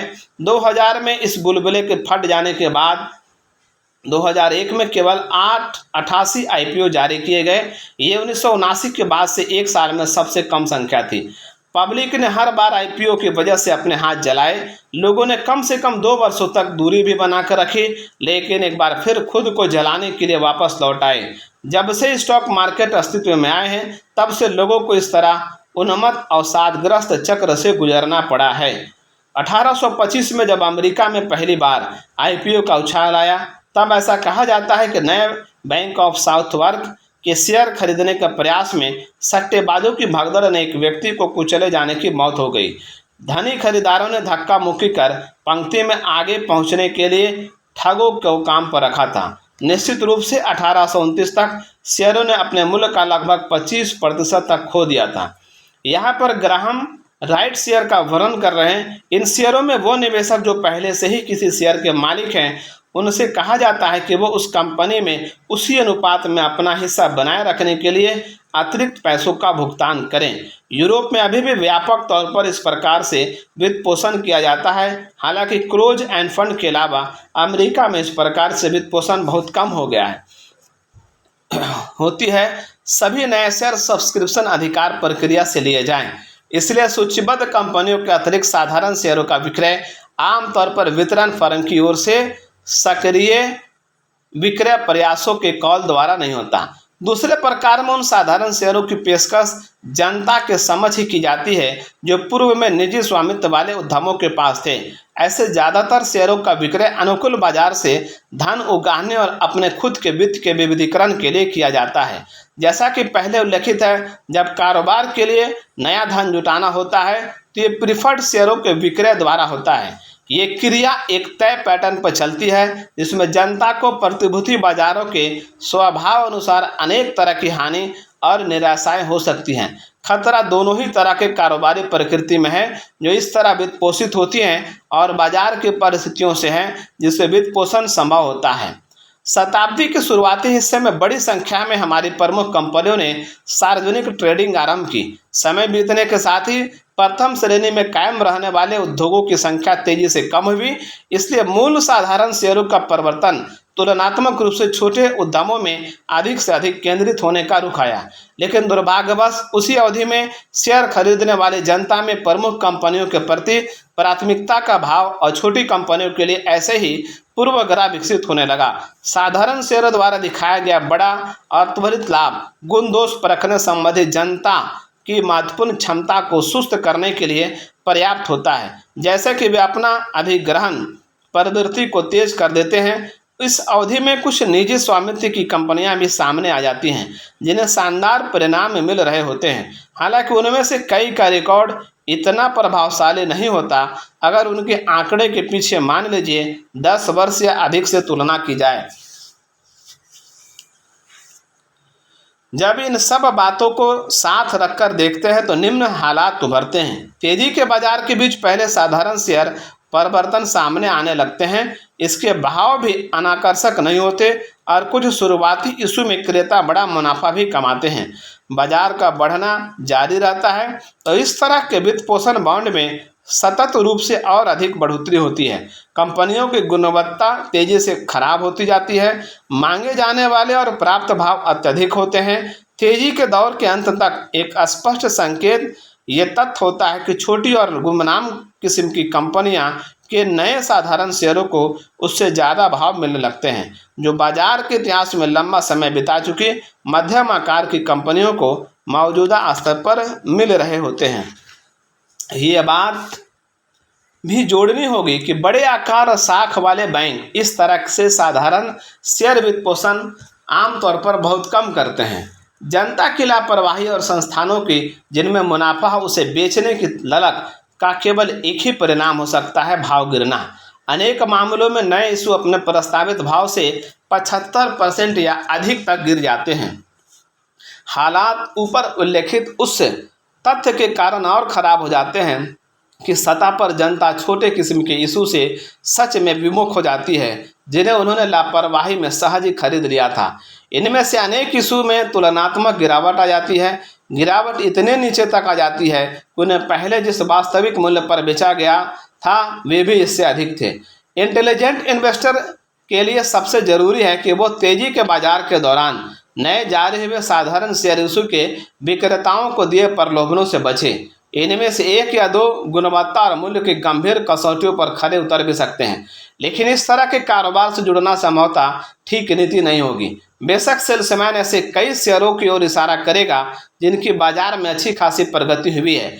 इनमें कुछ ऐसे भी होंगे जो बेचे जाने के दिन ही शानदार तरीके से बढ़ जाते हैं, लेकिन ये सब स्पेकुलेशन के वातावरण का हिस्सा है। ये सहज मिलने वाला धन है। अगर आप भाग्यशाली हुए तो इस तरह से कमाए हर डॉलर की तुलना में आपको सिर्फ $2 का नुकसान होगा। इनमें से कुछ इशू खरीदने के लिए अच्छे भी हो सकते हैं, लेकिन कुछ वर्षों बाद जब कोई भी उन्हें नहीं चाहता होगा और उन्हें उनकी वास्तविक कीमत से बहुत कम कीमत पर खरीदा जा सकेगा। 1965 के संस्करण में हमने इस विषय पर अपनी चर्चा को इस तरह आगे बढ़ाया था। ग्राहम के दिनों में सबसे प्रतिष्ठित निवेश बैंकर आमतौर पर आईपीओ व्यवसाय से दूर रहा करते थे। दरअसल इसे भोले भाले निवेशकों के अनैतिक शोषण के रूप में देखा जाता था। हालांकि 1999 के अंत और 2000 की शुरुआत में जब आईपीओ में आया उछाल का दौर अपने शिखर पर था, तब वॉल स्ट्रीट के सबसे बड़े निवेश बैंक भी आईपीओ व्यवसाय में कूद गए। प्रतिष्ठित फर्मों ने अपनी पारंपरिक समझदारी का त्याग करते हुए नशे में धुत पहलवानों की तरह व्यवहार करना शुरू कर दिया। इन फर्मों के बीच बेहद अधिक मूल्यांकित स्टॉक्स को उतावली पब्लिक के बीच बेचने की होड़ मच गई थी। ग्राहम का आईपीओ प्रक्रिया पर दिया गया विवरण अपने आप में क्लासिक है। अगर कहीं निवेश बैंकिंग के क्षेत्र में नैतिकता से संबंधित पढ़ाई होती हो तो वहां इसका पाठन अवश्य होना चाहिए। चूंकि 1949 के बाद शेयर बाजार के व्यवहार के व्यापक पहलुओं का विश्लेषण दीर्घ अनुभवों के आधार पर नहीं हुआ है, इसलिए नए साधारण शेयरों का परिवर्तन प्राचीन नुस्खों के ठीक अनुसार ही रहा है। इसमें संदेह है कि इसमें पहले कभी इतने सारे नए इशू प्रस्तावित हुए हों और वे भी इतनी कम गुणवत्ता वाले, और जिनमें इतनी बड़ी गिरावट आई हो जैसा कि हमने 1960-62 के बीच अनुभव किया। शेयर बाजार की खुद को तेजी से आपदा से मुक्त रखने की क्षमता निश्चित ही एक असाधारण घटना है, जिसे 1925 में फ्लोरिडा की बड़ी रियल एस्टेट गिरावट के दौरान प्रदर्शित समान अभेद्यता की पुरानी दबी स्मृतियां ताज़ा हो गई थी। मौजूदा तेजी का बाजार अपने निर्णायक अंत पर पहुंचे उससे पहले क्या नए शेयरों के प्रस्ताव का उन्माद वापस लौटेगा, कौन जाने। लेकिन हम जानते हैं कि इंटेलिजेंट इन्वेस्टर ये नहीं भूलेगा कि 1962 में क्या हुआ था और अगले समूह को इस क्षेत्र में फौरन मुनाफा कमाने और भयावह नुकसान का अनुभव करने के लिए छोड़ देगा। 1965 के संस्करण में हमने इस पैराग्राफ के बाद एक उदाहरण अ ऑरेबल एग्जाम्पल शीर्षक से दिया था, जिसमें मुख्य रूप से नवंबर 1961 में एटना मेटेंस कंपनी के $9 पर बिके शेयर को दिखाया था। पारंपरिक रूप से शेयरों में शीघ्र ही $15 की बढ़त हुई। अगले वर्ष में 2/3 तक और 1964 में 7/8 तक गिर गए। इस कंपनी का बाद का इतिहास असाधारण था। ऐसे अजीब रूपांतरणों को दर्शाती थी जो हाल ही के वर्षों में बड़े या छोटे अमेरिकी कारोबार में हुए हैं। जिज्ञासु पाठक इस उद्योग के पुराने और नए इतिहास को परिशिष्ट 5 में देख सकते हैं। ये कोई मुश्किल नहीं है कि उसी पुरानी कहानी के हालिया संस्करण में इससे भी ज़्यादा दुखद उदाहरण दिया जा सकें, जिसमें 1967 से 70 शामिल होंगे। हमारे उद्देश्य के लिए AAA एंटरप्राइज का मामला अहम है, जो standard and poor stock guide में सूचीबद्ध होने वाली पहली कंपनी थी। इसके शेयर जनता को 1968 में $14 पर बेचे गए, जो 28 तक बढ़े, लेकिन 1971 के अंत में मात्र 25 सेंट के रह गए। ये भाव भी इस एंटरप्राइज के लिए बहुत अधिक था, क्योंकि उन्होंने तभी निराशाजनक हालात में अदालत में दिवालिया होने की अर्जी लगा दी। सीखने के लिए बहुत कुछ है और ऐसी अहम चेतावनियां सूचनाएं होती हैं। इस परिवर्तन की कहानी को हमने विस्तार सहित अध्याय 17 में वर्णित किया है। अध्याय 6 समाप्त हुआ। अब है उसका टिप्पणी। अध्याय 6 पर टिप्पणी। जो मुख्य आप चूक जाते हैं वे ही आपको थका देते हैं। बकिंसन ट्रेनर एंजेलो डंडी ने कहा है। आक्रामक के साथ ही रक्षात्मक निवेशक दोनों के लिए आप जो नहीं करते वो भी आपकी सफलता के लिए उतना ही महत्वपूर्ण है जो आप करते हैं। इस अध्याय में ग्राहम ने आक्रामक निवेशकों के लिए ना करने वाले कामों की सूची दी है। आज की सूची ये है। Junk yard dogs, high yield bond, जिन्हें ग्राहम सेकंड ग्रेड या लोअर ग्रेड कहते हैं, इन्हें आज जंक बॉन्ड कहा जा रहा है। इनके लिए ग्राहम पूर्णतः इनकार करते हैं। उनके समय में एक व्यक्तिगत निवेशक के लिए डिफ़ॉल्ट के जोखिमों को दूर करना बहुत महंगा और बोझिल था। कोई डिफ़ॉल्ट कितना बुरा हो सकता है और कितनी लापरवाही से सभी के पेशेवर बॉन्ड निवेशक ऐसे खरीद कर सकते हैं, यह जानने के लिए साइड बार देखें। हालांकि आज 130 से अधिक म्यूचुअल फंड जंक बॉन्ड में विशेषज्ञ हैं। ये फंड इस जंक को कार्टलोड से खरीदते हैं। इनमें भिन्न भिन्न किस्म के दर्जनों बॉन्ड होते हैं। इससे ग्राहक की विविधता में परेशानी की शिकायत दूर हो जाती है। फिर भी हाई यील्ड प्रीफर्ड स्टॉक में यह पूर्वाग्रह बना रहता है, क्योंकि ये सस्ते नहीं होते और जोखिम का फैलाव करने के लिए इनकी विस्तृत उपलब्धता होती है। 1975 से जंक बॉन्ड बाजार में 4.4% का वार्षिक औसत डिफॉल्ट में रहा है, लेकिन इन डिफॉल्ट के बावजूद जंक बॉन्ड ने 10 वर्षीय यूएस ट्रेजरी बॉन्ड ग्राहम अपने 1970 के दशक की शुरुआती में लिख रहे थे। उन दिनों दर्जन भर या उससे भी कम जंक बॉन्ड अस्तित्व में थे। लगभग सभी 8.5% की दर से बिक्री कमीशन वसूल करते थे। कुछ जंक बॉन्ड फंड में अपने मासिक लाभांश का पुनः निवेश करने की सुविधा देने के लिए निवेशकों से शुल्क भी वसूल करते थे। यूएस ट्रेजरी बॉन्ड्स के 8.6% के मुकाबले 10.5% का वार्षिक रिटर्न दिया। वर्ल्ड कप बॉन्ड की कष्टकारी दुनिया। बॉन्ड को केवल इसकी यील्ड के लिए खरीदना वैसा ही है जैसे सिर्फ के लिए विवाह करना। अगर आपको सर्वप्रथम आकर्षित करने वाली वस्तु से मोह समाप्त हो गया तो आप खुद से पूछते नजर आएंगे, अब इसका क्या प्रयोजन है। जब उत्तर होगा कुछ नहीं, तो जीवन साथी और बॉन्ड धारक का समान रूप से दिल टूट जाता है। मई 9, 2001 को वर्ल्ड कॉम इंक ने बॉन्ड्स के अमेरिकी कॉर्पोरेट इतिहास में सबसे बड़ा विक्रय प्रस्ताव दिया, जो $11.9 बिलियन का था।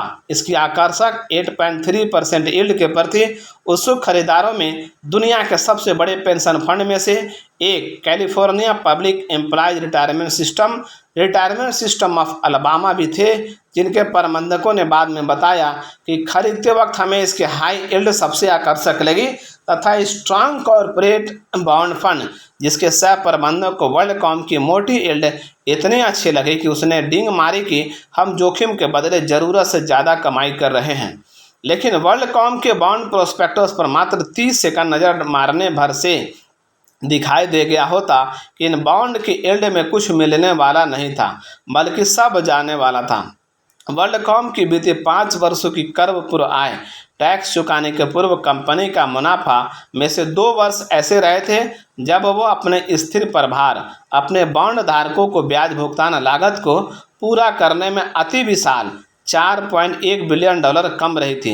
वर्ल्ड कॉम इन बॉन्ड्स भुगतान को पूरा करने के लिए बैंक से कर्ज ले सकती थी और अब बॉन्ड्स से प्राप्त इस नई विशाल मदद से वर्ल्ड कॉम ने अपनी ब्याज लागत को प्रति वर्ष $900 मिलियन और बढ़ा लिया था। वर्ल्ड कॉम ने भी अपने को मोटी फाइंथर्स द मीनिंग ऑफ लाइफ के मिस्टर क्रियोसोटे की तरह फटने की हद तक बढ़ा लिया था। कोई भी यील्ड इतनी बड़ी नहीं होती कि वो निवेशक के लिए ऐसे विस्फोट के जोखिम की क्षतिपूर्ति कर सके। वर्ल्ड कॉम बॉन्ड्स ने कुछ माह 8% तक की मोटी यील्ड प्रदान की। तत्पश्चात जैसे ग्राहक की भविष्यवाणी थी, यील्ड अचानक आना बंद हो गई। जुलाई 2002 में वर्ल्ड कॉम ने दिवालिया होने की अर्जी दायर की। अगस्त 2002 में वर्ल्ड कॉम ने स्वीकार किया कि उसने अपनी आय में $7 बिलियन से अधिक की बढ़ोतरी का अतिशयोक्तिपूर्ण अनुमान लगा लिया था। वर्ल्ड कॉम के बॉन्ड्स उस वक्त डिफॉल्टर हो गए जब कंपनी ब्याज प्रभार पूरा नहीं कर पाई। बॉन्ड के बुनियादी मूल्य में 80% की गिरावट आई। दुर्भाग्यवश अधिकांश जंक बॉन्ड फंड का फीस प्रभाव तो बहुत अधिक होता है, लेकिन वे आपके निवेश की मूल पूंजी की सुरक्षा में बहुत खराब होते हैं। जंक फंड तब उचित है अगर आप सेवानिवृत्त हो और अपनी पेंशन के अतिरिक्त मासिक आय को तलाश रहे हों और मूल्य में अस्थायी गिरावट को अनदेखी कर सकते हो। अगर आप किसी बैंक या अन्य वित्तीय कंपनी में काम करते हैं तो ब्याज दरों में तेज बढ़त आपकी वेतन वृद्धि को सीमित करने के अलावा आपकी नौकरी के लिए भी खतरा बन सकती है। अतः जंक फंड जिनका प्रदर्शन ब्याज दरें बढ़ने पर शेष सभी बॉन्ड फंड से अच्छा रहता है, आपके 401K का प्रतिभार बढ़ाने योग्य हो सकते हैं। हालांकि इंटेलिजेंट इन्वेस्टर के लिए जंक बॉन्ड फंड छोटा विकल्प है, कोई दायित्व नहीं। वोदका और मृतो पोर्टफोलियो। ग्राहक विदेशी बॉन्ड को जंक बॉन्ड से बेहतर दाव नहीं समझते थे। हालांकि आज विदेशी बॉन्ड की एक किस्म जोखिम ले सकते वाले निवेशकों के लिए आकर्षक हो सकती है। मोटे तौर पर दर्जन भर म्यूचुअल फंड की उभरते राष्ट्रों के बाजार या जिन्हें आमतौर पर तीसरी दुनिया के देश कहा जाता है में जारी हो रहे बॉन्ड्स में विशेषज्ञता है, जैसे ब्राज़ील, मैक्सिको, नाइजीरिया, रूस और वेनेजुएला। कोई भी समझदार निवेशक इस किस्म की मसालेदार होल्डिंग्स में अपने कुल बॉन्ड पोर्टफोलियो का 10% से ज़्यादा धन निवेश नहीं करेगा, लेकिन उभरते मार्केट बॉन्ड फंड अमेरिकी शेयर बाजारों के समतुल्य होकर शायद ही कभी चलते हों। तो ये ऐसे दुर्लभ निवेश हैं जिनके केवल इस कारण गिरने की संभावना नहीं होती कि डाउ भी गिरा है। इससे आपको अपने पोर्टफोलियो में वो थोड़ी राहत तब मिल सकती है जब आपको इसकी सबसे ज़्यादा ज़रूरत हो। ट्रेडर की मौत मरना, जैसा कि हमने अध्याय 1 में पहले ही देखा है, डे ट्रेडिंग जिसमें शेयरों को केवल कुछ घंटे अपने पास रखा जाता है, वित्तीय आत्महत्या करने का अब तक का आविष्कृत सबसे बेहतरीन हथियार है। आपके कुछ सौदों में लाभ हो सकता है, लेकिन ज़्यादातर सौदों में नुकसान ही होता है, लेकिन आपका ब्रोकर हमेशा कमाई करता है और शेयर खरीदने या बेचने की आपकी अपनी आतुरता आपका रिटर्न घटा सकती है। कुछ लोग जो शेयर खरीदने को बेचैन रहते हैं, वे सहज अंत में किसी भी विक्रेता की बेचने की इच्छा से पूर्व ही शेयर के मौजूदा भाव से 10 सेंट तक अधिक दे सकते हैं। इस अतिरिक्त भुगतान को मार्केट इम्पैक्ट कहा जाता है, जिसे आपके ब्रोकरेज स्टेटमेंट में कभी भी नहीं दिखाया जाता, लेकिन ये सच है। अगर आप किसी स्टॉक में 1000 शेयर खरीदने को ज़रूरत से ज़्यादा उत्सुक हैं और आप उसका भाव बस 5 सेंट अधिक देते हैं, तो आपने इसके लिए अदृश्य लेकिन वास्तव में $50 अधिक दिया है। ग्राहम ने विदेशी बॉन्ड्स की भी कम आलोचना नहीं की। उन्होंने अपने कैरियर की शुरुआत में कई साल जापान में उधारकर्ताओं के लिए न्यूयॉर्क स्थित बॉन्ड एजेंट के रूप में काम किया था। Fidelity new market income fund और टी रो ग्राइस इमर्जिंग मार्केट बॉन्ड 2 कम लागत वाले सुचालित और इमर्जिंग फंड थे। ऐसा कोई भी इमर्जिंग मार्केट बॉन्ड फंड न खरीदे जिसका वार्षिक परिचालन व्यय 1.25% से अधिक हो। इस बॉन्ड में सबसे सचेत रहने की इनमें से कुछ फंड अल्पकालिक रिडेम्पशन 20 चार्ज करते हैं, ताकि वे निवेशकों को इन्हें 3 महीनों से कम समय के लिए रखने को हतोत्साहित कर सकें। वही इसके उलट, जब कोई निवेशक घबराहट में अपना शेयर बेचता है और इसे सबसे तत्कालिक भाव से कम पर बेचता है, तो वह भी मार्केट इम्पैक्ट का शिकार बनता है।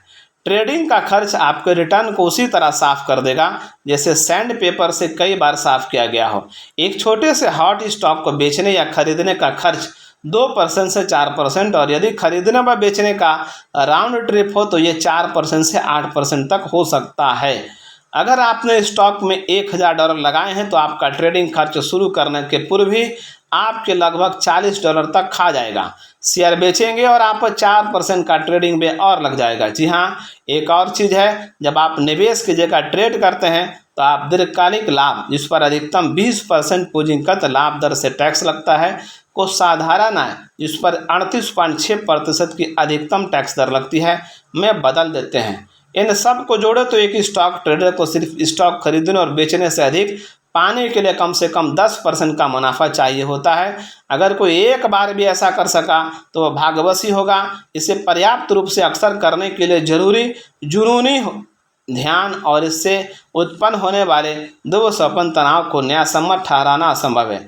हजारों लोगों ने प्रयास किया है और सबूत साफ है। आप जितना ज़्यादा ट्रेड करेंगे, लाभ उतना ही घटता जाएगा। कैलिफोर्निया विश्वविद्यालय के फाइनेंस के प्रोफेसर ब्रेड बार्बर और टेरेंस ओडियन ने एक प्रमुख डिस्काउंट ब्रोकरेज फर्म के 66,000 से अधिक ग्राहकों के ट्रेडिंग रिकॉर्ड को खंगाला। 1991 से 96 तक इन ग्राहकों ने $1.9 मिलियन से ज़्यादा बार ट्रेड किया था। ट्रेडिंग खर्चों के अनेक रिटर्न को ले जाने के पूर्व अध्ययन किए जाने वाले लोगों में ने वास्तव में बाजार से औसतन आधा फीसदी बिंदु प्रति वर्ष बेहतर प्रदर्शन किया था। कैलिफोर्निया के सांता मोनिका का फ्लेक्सस ग्रुप और इसकी वेबसाइट ब्रोकरेज की लागत पर विश्वसनीय स्रोत है। फ्लेक्सस का तर्क है कि जिस प्रकार हिमखंड का अधिकांश भाग समुद्र की सतह के नीचे होता है, उसी प्रकार ब्रोकरेज की लागत का अधिकांश हिस्सा अदृश्य होता है। नतीजन निवेशक भ्रमित होकर ये मानने लगते हैं कि यदि कमीशन की लागत कम होगी तो ट्रेडिंग कॉस्ट यानी कारोबार करने की लागत भी कम होगी। नैस्डैक शेयरों में कारोबार करने की लागत न्यूयॉर्क स्टॉक एक्सचेंज पर सूचीबद्ध शेयरों में कारोबार करने की लागत से काफ़ी अधिक है। वास्तविक दुनिया की स्थिति इससे अधिक कठोर है, क्योंकि हमने इस उदाहरण में राज्यों द्वारा लगाए जाने वाले आयकर को नज़रअंदाज किया है। लेकिन ट्रेडिंग खर्च के बाद इन ट्रेडर्स में से सबसे अधिक सक्रिय जिन्होंने प्रति माह अपने स्टॉक होल्डिंग का 20% से अधिक स्थानांतरित कर दिया, बाजार को मात देने की स्थिति से लुढ़ककर प्रतिवर्ष 6.4% अंक कमजोर प्रदर्शन की स्थिति में पहुंच गए। हालांकि अधिक धैर्य रखने वाले निवेशक, जिन्होंने अपने प्रति माह औसतन कुल होल्डिंग्स में से बहुत कम 0.2% ट्रेड किया, ट्रेडिंग खर्च के बाद भी बाजार से बेहतर प्रदर्शन कर सके। वे अपने मुनाफे में से अधिकांश को अपने ब्रोकरों या टैक्स में देने की जगह लगभग सब कुछ अपने पास ही रख सके। इन परिणामों को जानने के लिए चित्र 6-1 देखें। सबक साफ है, कुछ ना करे बस खड़े रहें। अब समय आ गया है सब लोग स्वीकार करें कि दीर्घावधि निवेशक जैसी कोई चीज है ही नहीं है। निवेशक केवल वही है जो दीर्घावधि निवेश करे। जो व्यक्ति स्टॉक को अपने पास कुछ महीनों से ज़्यादा नहीं रख सकता, वह अंत में विजय नहीं, विपत्ति का पात्र होता है। जल्दी आना जल्दी जाना। 1990 के दशक में निवेशकों के दिलो दिमाग को दूषित करने वाली जल्दी अमीर बने विश्व का सबसे घातक विचार यह था कि आईपीओ खरीदने से आप धनवान हो जाएंगे। आईपीओ दरअसल इनिशियल पब्लिक ऑफरिंग या जनता को कंपनी के स्टॉक की पहली बिक्री है। पहली नज़र में आईपीओ में निवेश करना अच्छा विचार लगता है। आखिरकार अगर आपने 13 मार्च 1986 को माइक्रोसॉफ्ट के 100 शेयर पब्लिक होते ही खरीद लिए होते, तो आपका $2100 का निवेश 2003 तक बढ़कर $7,20,000 हो जाता। और फाइनेंस के प्रोफेसर जे रिटर और विलियम स्विटर ने दर्शाया कि यदि आपने जनवरी 1960 में $1000 को प्रत्येक आईपीओ में इसके प्रस्तावित भाव पर लगाया होता और महीने के अंत तक इसे बेच देते, और अगर अगले माह आईपीओ में नया निवेश किया होता, तो 2001 के अंत तक आपके पोर्टफोलियो की कीमत 553 डेसीमिलियन से भी अधिक होती। मुद्रित पृष्ठ पर यह ऐसे दिखाई देती। दुर्भाग्य से हर आईपीओ के लिए माइक्रोसॉफ्ट जैसे बड़े विक्रेता पर हजारों अन्य हारने वाले भी होते हैं।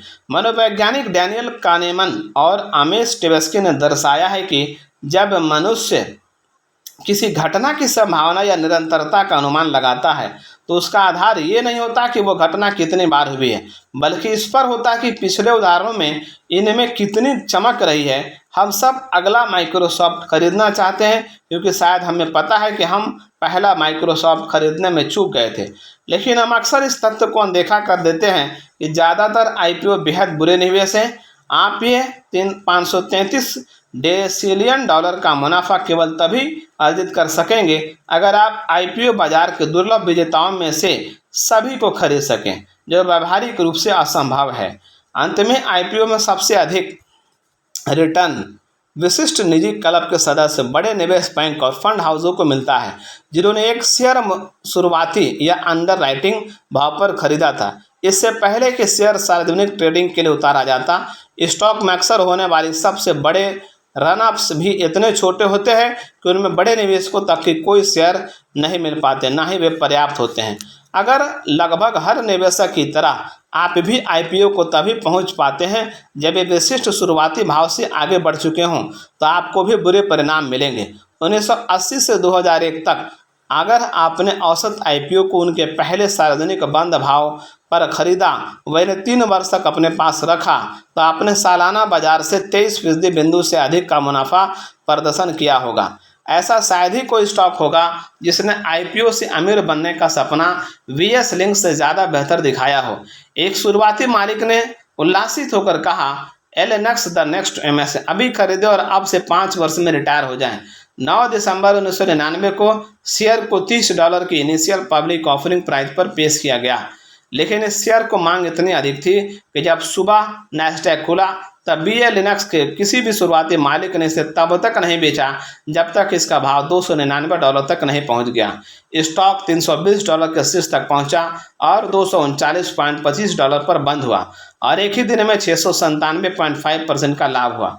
लेकिन ये लाभ केवल कुछ मुट्ठी भर संस्थागत ट्रेडर्स को ही हुआ। एकल निवेशक इससे लगभग अछूते ही रह गए। सबसे महत्वपूर्ण आईपीओ खरीदना इसलिए बुरा सौदा है क्योंकि ये खुले तौर पर ग्राहक के एक बुनियादी नियम का उल्लंघन करता है। भले उस स्टॉक को कितने ही अन्य लोग खरीदना चाहते हो, आपको इसे तभी खरीदना चाहिए जब यह स्टॉक खरीदे सौदों के लिहाज से काफ़ी सस्ता हो।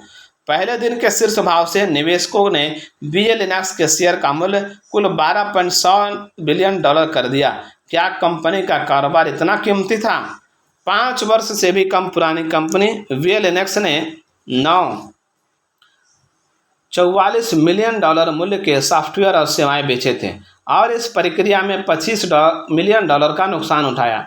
अभी हालिया तिमाही में BA लिनक्स ने $15 मिलियन विक्रय से कमाए, लेकिन इसमें $10 मिलियन खो दिए। ये कारोबार इस पर लगे हर डॉलर में से लगभग 70 सेंट खो रहा था। BA लिनक्स का संचित घाटा आय से कुल खर्च की अधिकतम राशि $30 मिलियन का था। यदि BA लिनक्स ऐसे निजी कंपनी होती जिसका मालिक आपका पड़ोसी होता और वह फेसिंग पर से आपको पूछता कि आपके संघर्ष कारोबार को खरीदने के लिए आप कितनी राशि दे सकते हैं, तो आप क्या जवाब देते? ओह, $12.7 बिलियन ठीक रहेंगे। या फिर आप हल्की मुस्कान के साथ अपना बारबेक्यू पकाने लगते और सोचते कि आपका पड़ोसी पता नहीं कौन सा नशा करता है। सिर्फ अपने फैसले पर यकीन करने पर हम में से कोई भी ऐसा मूर्ख नहीं होगा जो $30 मिलियन के नुकसान उठा चुके धन गंवाने वाले कारोबार के लिए लगभग $13 बिलियन का भुगतान करने पर राजी हो जाए। लेकिन जब हम एकल की जगह जनता में होते हैं, जहां मूल्य अचानक ही लोकप्रिय प्रतियोगिता बन जाता है, तब स्टॉक का भाव उसका प्रतिनिधित्व करने वाले कारोबार के मूल्य से ज़्यादा अहम हो जाता है। जब कोई दूसरा उस स्टॉक के लिए उससे ज़्यादा देने के लिए तैयार हो जितना आपने दिया था, तो इससे क्या फर्क पड़ता है कारोबार का मूल्य कितना है। ये चार्ट दिखाता है कि क्यों महत्वपूर्ण है। ट्रेड होने से पहले ही दिन तेजी के बढ़ने के बाद BA लिनक्स मक्खन वाली ईंट तरह नीचे आ गया। 9 दिसंबर 2002 को शेयर के $239.50 होने के दिन से 3 वर्ष बाद BA लिनक्स $1.19 प्रति शेयर पर बंद हुआ। सबूतों को तटस्थ भाव से महत्व देकर इंटेलिजेंट इन्वेस्टर को निष्कर्ष निकालना चाहिए कि IPO का मतलब केवल इनिशियल पब्लिक ऑफरिंग नहीं होता, इसके ज़्यादा सटीक संक्षिप्त रूप हैं। शायद भाव अधिक है, केवल काल्पनिक मुनाफा, भीतरी लोगों के लिए निजी अवसर, मूर्खतापूर्ण, निरर्थक और अतिशुभ। यहाँ पर अध्याय 6 का समापन होता है। आपको ये ऑडियो कैसा लगा ज़रूर बताइए। अच्छा लगा तो लाइक शेयर सब्सक्राइब जरूर करें। Thank you.